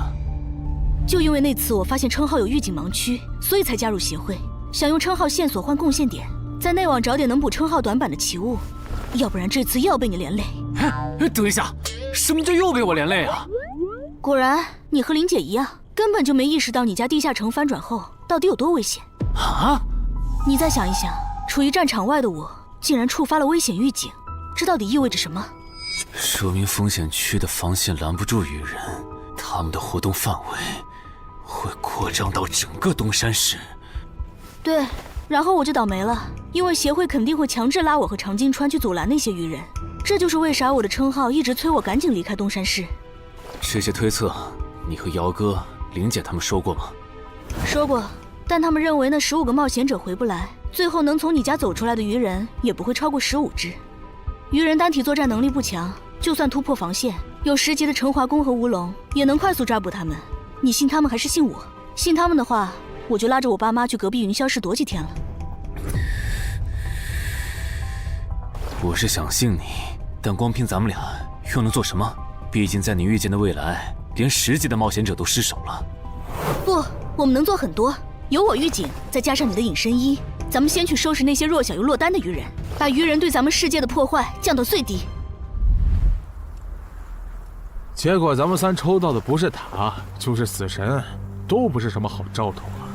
别告诉我你们真信了。如果张志兴的副职业真那么好用，他又怎么会沦落到和咱们一样的处境？这个他刚才不是解释了吗？他出发前占卜到的运势是愚者，但他错误地解读了它，不然其实可以避开这个地下城的。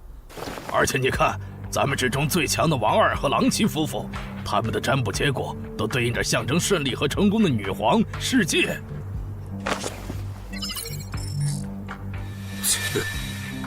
我抽到的牌和你一样，也就是说，如果我保持现状，最后下场也会和你差不多，对吧？对，咱们很有可能走不出这个地下城。那你再占卜一下，如果按我的计划，大家合力干掉 BOSS， 把剩下的鱼人赶回湖里，我的运势会不会好转？行，等一下，先别占卜，你的计划还有完善的空间。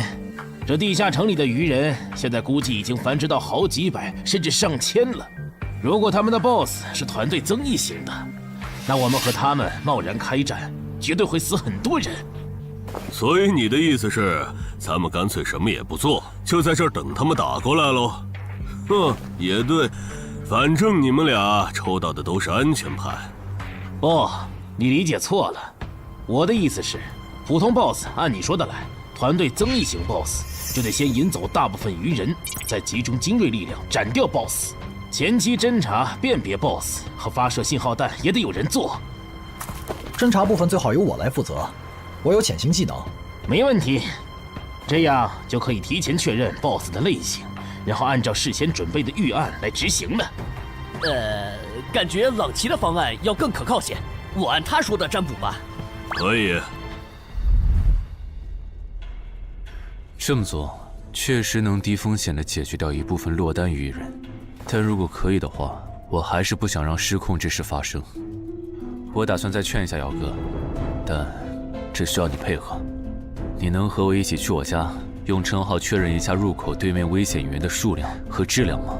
没问题。没事的，我们大家都在呢，最后肯定都能出去。那个女生好像又抽到死神牌了，连续2次了，看来她大概率会死在这个地下城。愚者牌怎么解读？眼下这个情况，抽到它，意味着你将利用你和你身边的力量来达成你的目的。目的嘛？大家听我说，占卜的结果出来了，除了个别人抽到死神、塔牌，大家整体的运势其实是变好了的。这说明主动出击会带来好的转变。既然这是让大多数人都受益的决策，那我的建议是执行。至于抽到死神和塔牌的，就麻烦身边的人分精力照顾一下了。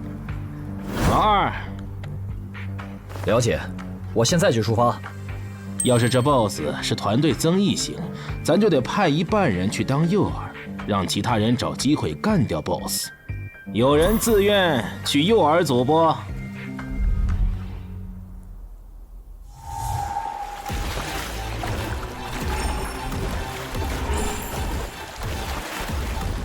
坐镇后方，身边还有同种族精英保护，是团队增益型 BOSS 没错了，得赶快把这个情报同步给朗奇他们。开始了吗？愚人的总攻，红色的是团队增益型 BOSS。惨喽，要当诱饵了。王二发出的信号弹你们也看到了，来的是团队增益型的 BOSS。按计划，诱饵组先去原定位置落位，等你们吸引够了足够多的愚人，我们这边就开始行动。好，要是得手了，我们会放信号弹，之前就麻烦你们撑住了。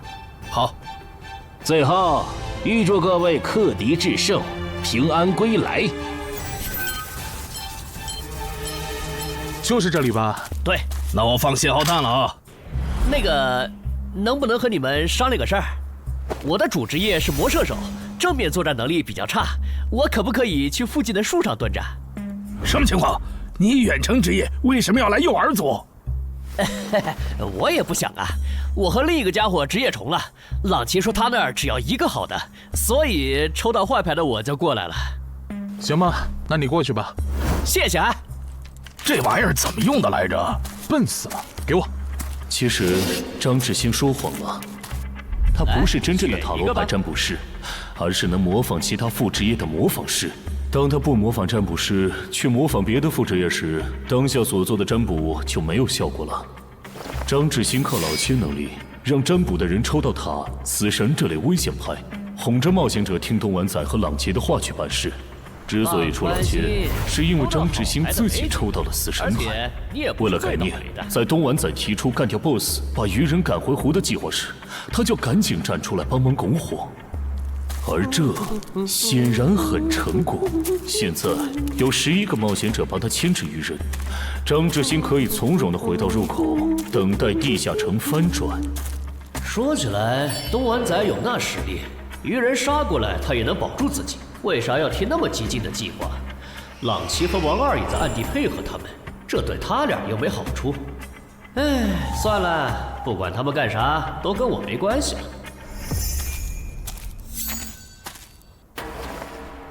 这好像是个一次性的异世界奇物，林军。这个就是刚才发送红色的发光物的武器，其作用八成是提醒他的同伴们我们上岸了。领军大人，你看天上，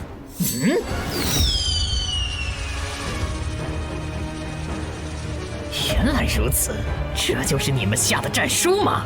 人类，我接下了。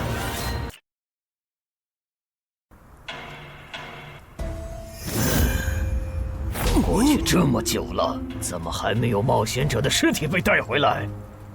可能是因为那些冒险者藏得很深，领军大人光是找到他们就要费一番功夫。您再等一下嘛。那就再等一下，如果还是没有，我就亲自上岸狩猎。愚人怎么还没来？你说他们会不会没看到我们发出的信号弹呢？应该不至于吧，毕竟这玩意儿这么显眼。护住我身后，愚人来了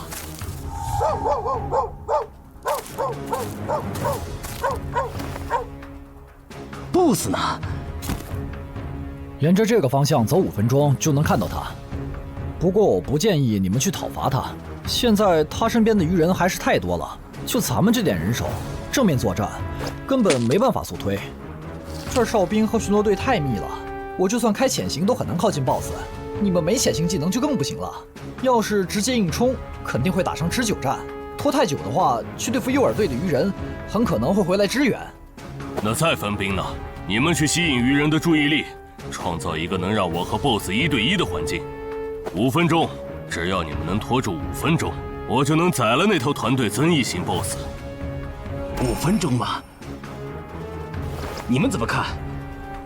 我都行，可以试试。好，那就按你的想法来。不过丑话说前头，你只有5分钟。明白。这么紧张的时候，你竟然还能犯困？不好，有人来了！啊！点狼烟，冒险者们打过来了！果然，那2封战书是诱饵，这些冒险者想削减我的兵力，然后趁机杀死守卫不足的我。这些人类和霍格一样狡猾。既然敌人已露面，咱们要不要分一半的巢穴守卫去帮忙？不，已经露面的未必是敌人的精锐。之前霍格就喜欢用大部队拖住我的主力，然后只身潜入军中暗杀我。这些人类也有可能这样做。不是吧？这样都没乱吗？难搞啊！算了，不等了。大人您别冲动啊，暗哨现在很危险的。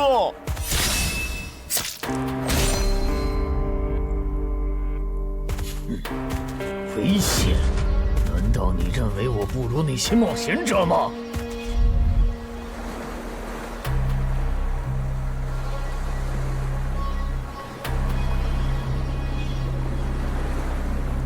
好香的味道，太香了！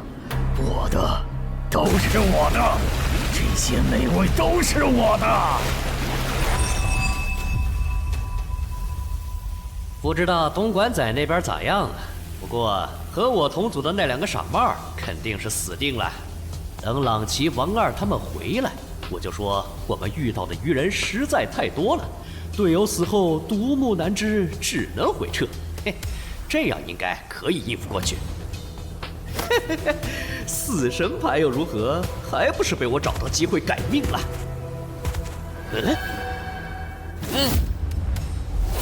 那个鱼人怎么回事？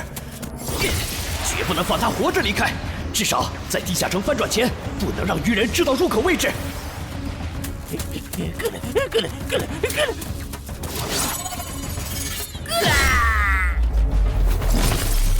有没有搞错？这样都没死，这鱼人该不会再次吃到团队增益的 buff 了吧？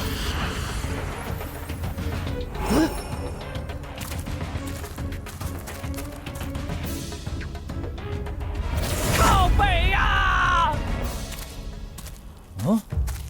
你干什么 ？BOSS 身边的护卫可还没有被引走呢。无所谓，大不了一起杀了。联军，不用提醒，我看得出来，他很强。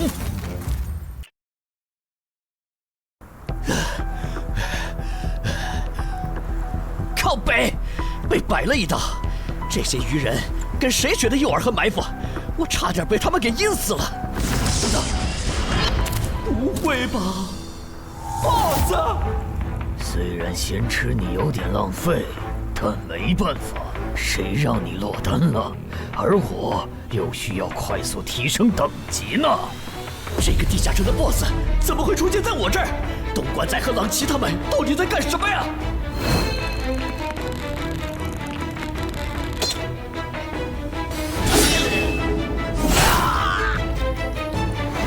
开什么玩笑！我堂堂8级魔射手，竟然会栽在一只低等的鱼人的手上！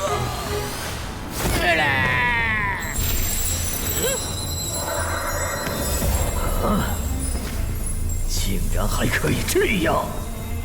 原来低等级的鱼人击杀高等级的人类冒险者可以升阶。小子，大人，你把发生在你身上的事一字不差的去说给鱼人领军，然后让他分一点鱼人来我这边。我需要新的炮灰，还有我的战利品也催一催。好的，曼哈努斯大人。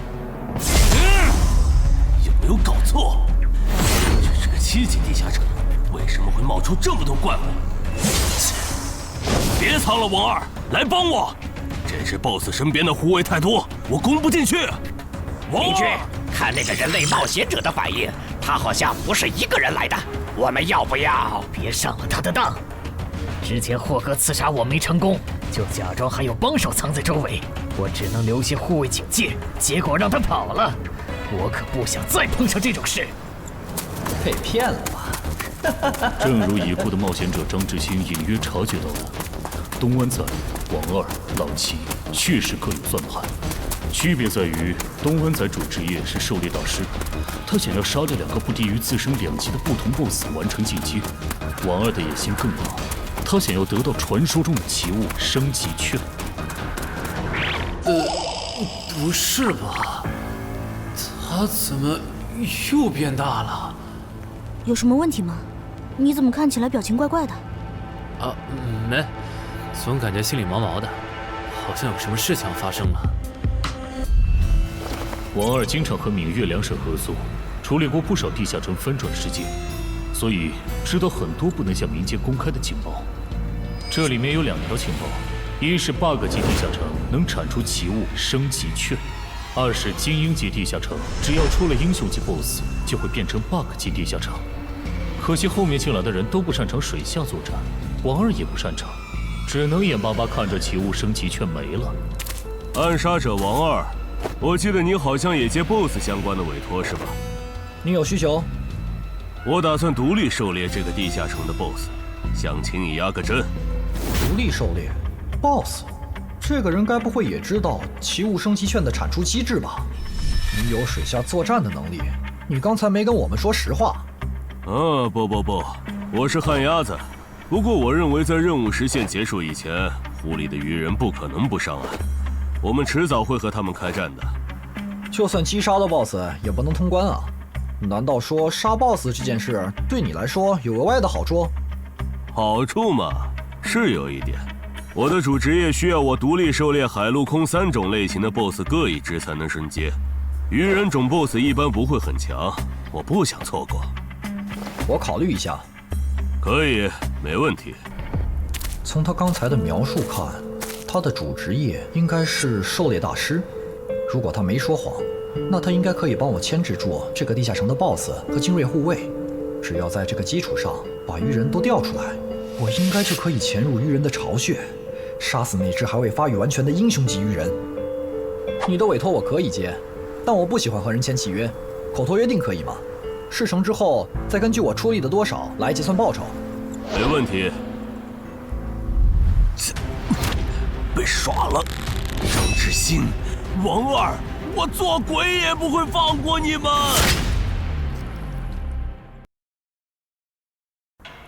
这就是你说的杀死人类的冒险者后会进化？为什么他没有？可能是还有别的触发条件，但我们不知道吧。领军，我先带着尸体去找曼哈努斯大人。去吧，等我这边弄清楚进化条件以后，过去找你们。这都多久？东莞仔那边还没完事吧？连个信号也不发，他不会已经死了吧？哦，不管他们了，我们撤。许愿，法术等级3，水中呼吸。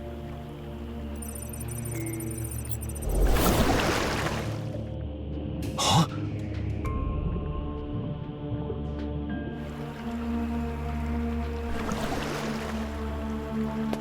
湖里没有鱼人，巢穴里也没看到，看来他们确实都被调走了。啊！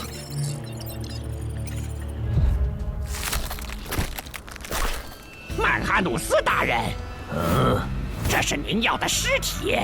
可以，但我要的炮灰呢？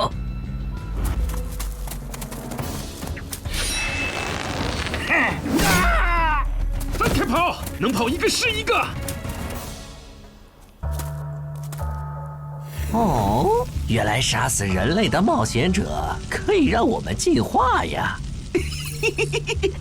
可惜了，让刚才那个戴帽子的跑了。喂，姚哥，我家小区这边的居民撤离安置工作做完了吗？做完了，我现在就在你们小区复查。怎么了？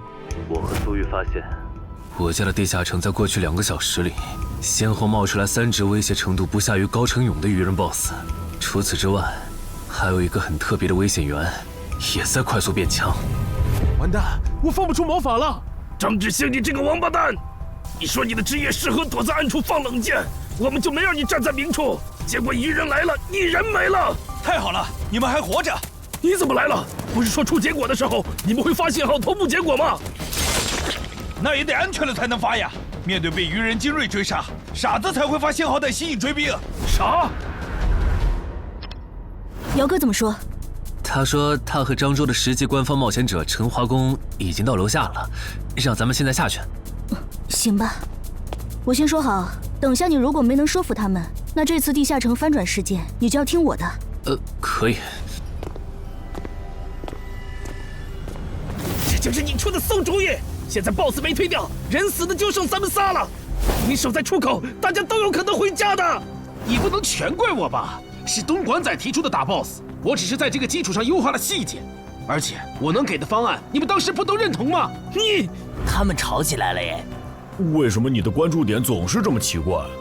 那个异位面入口，难道不比这两个人的内讧更值得注意？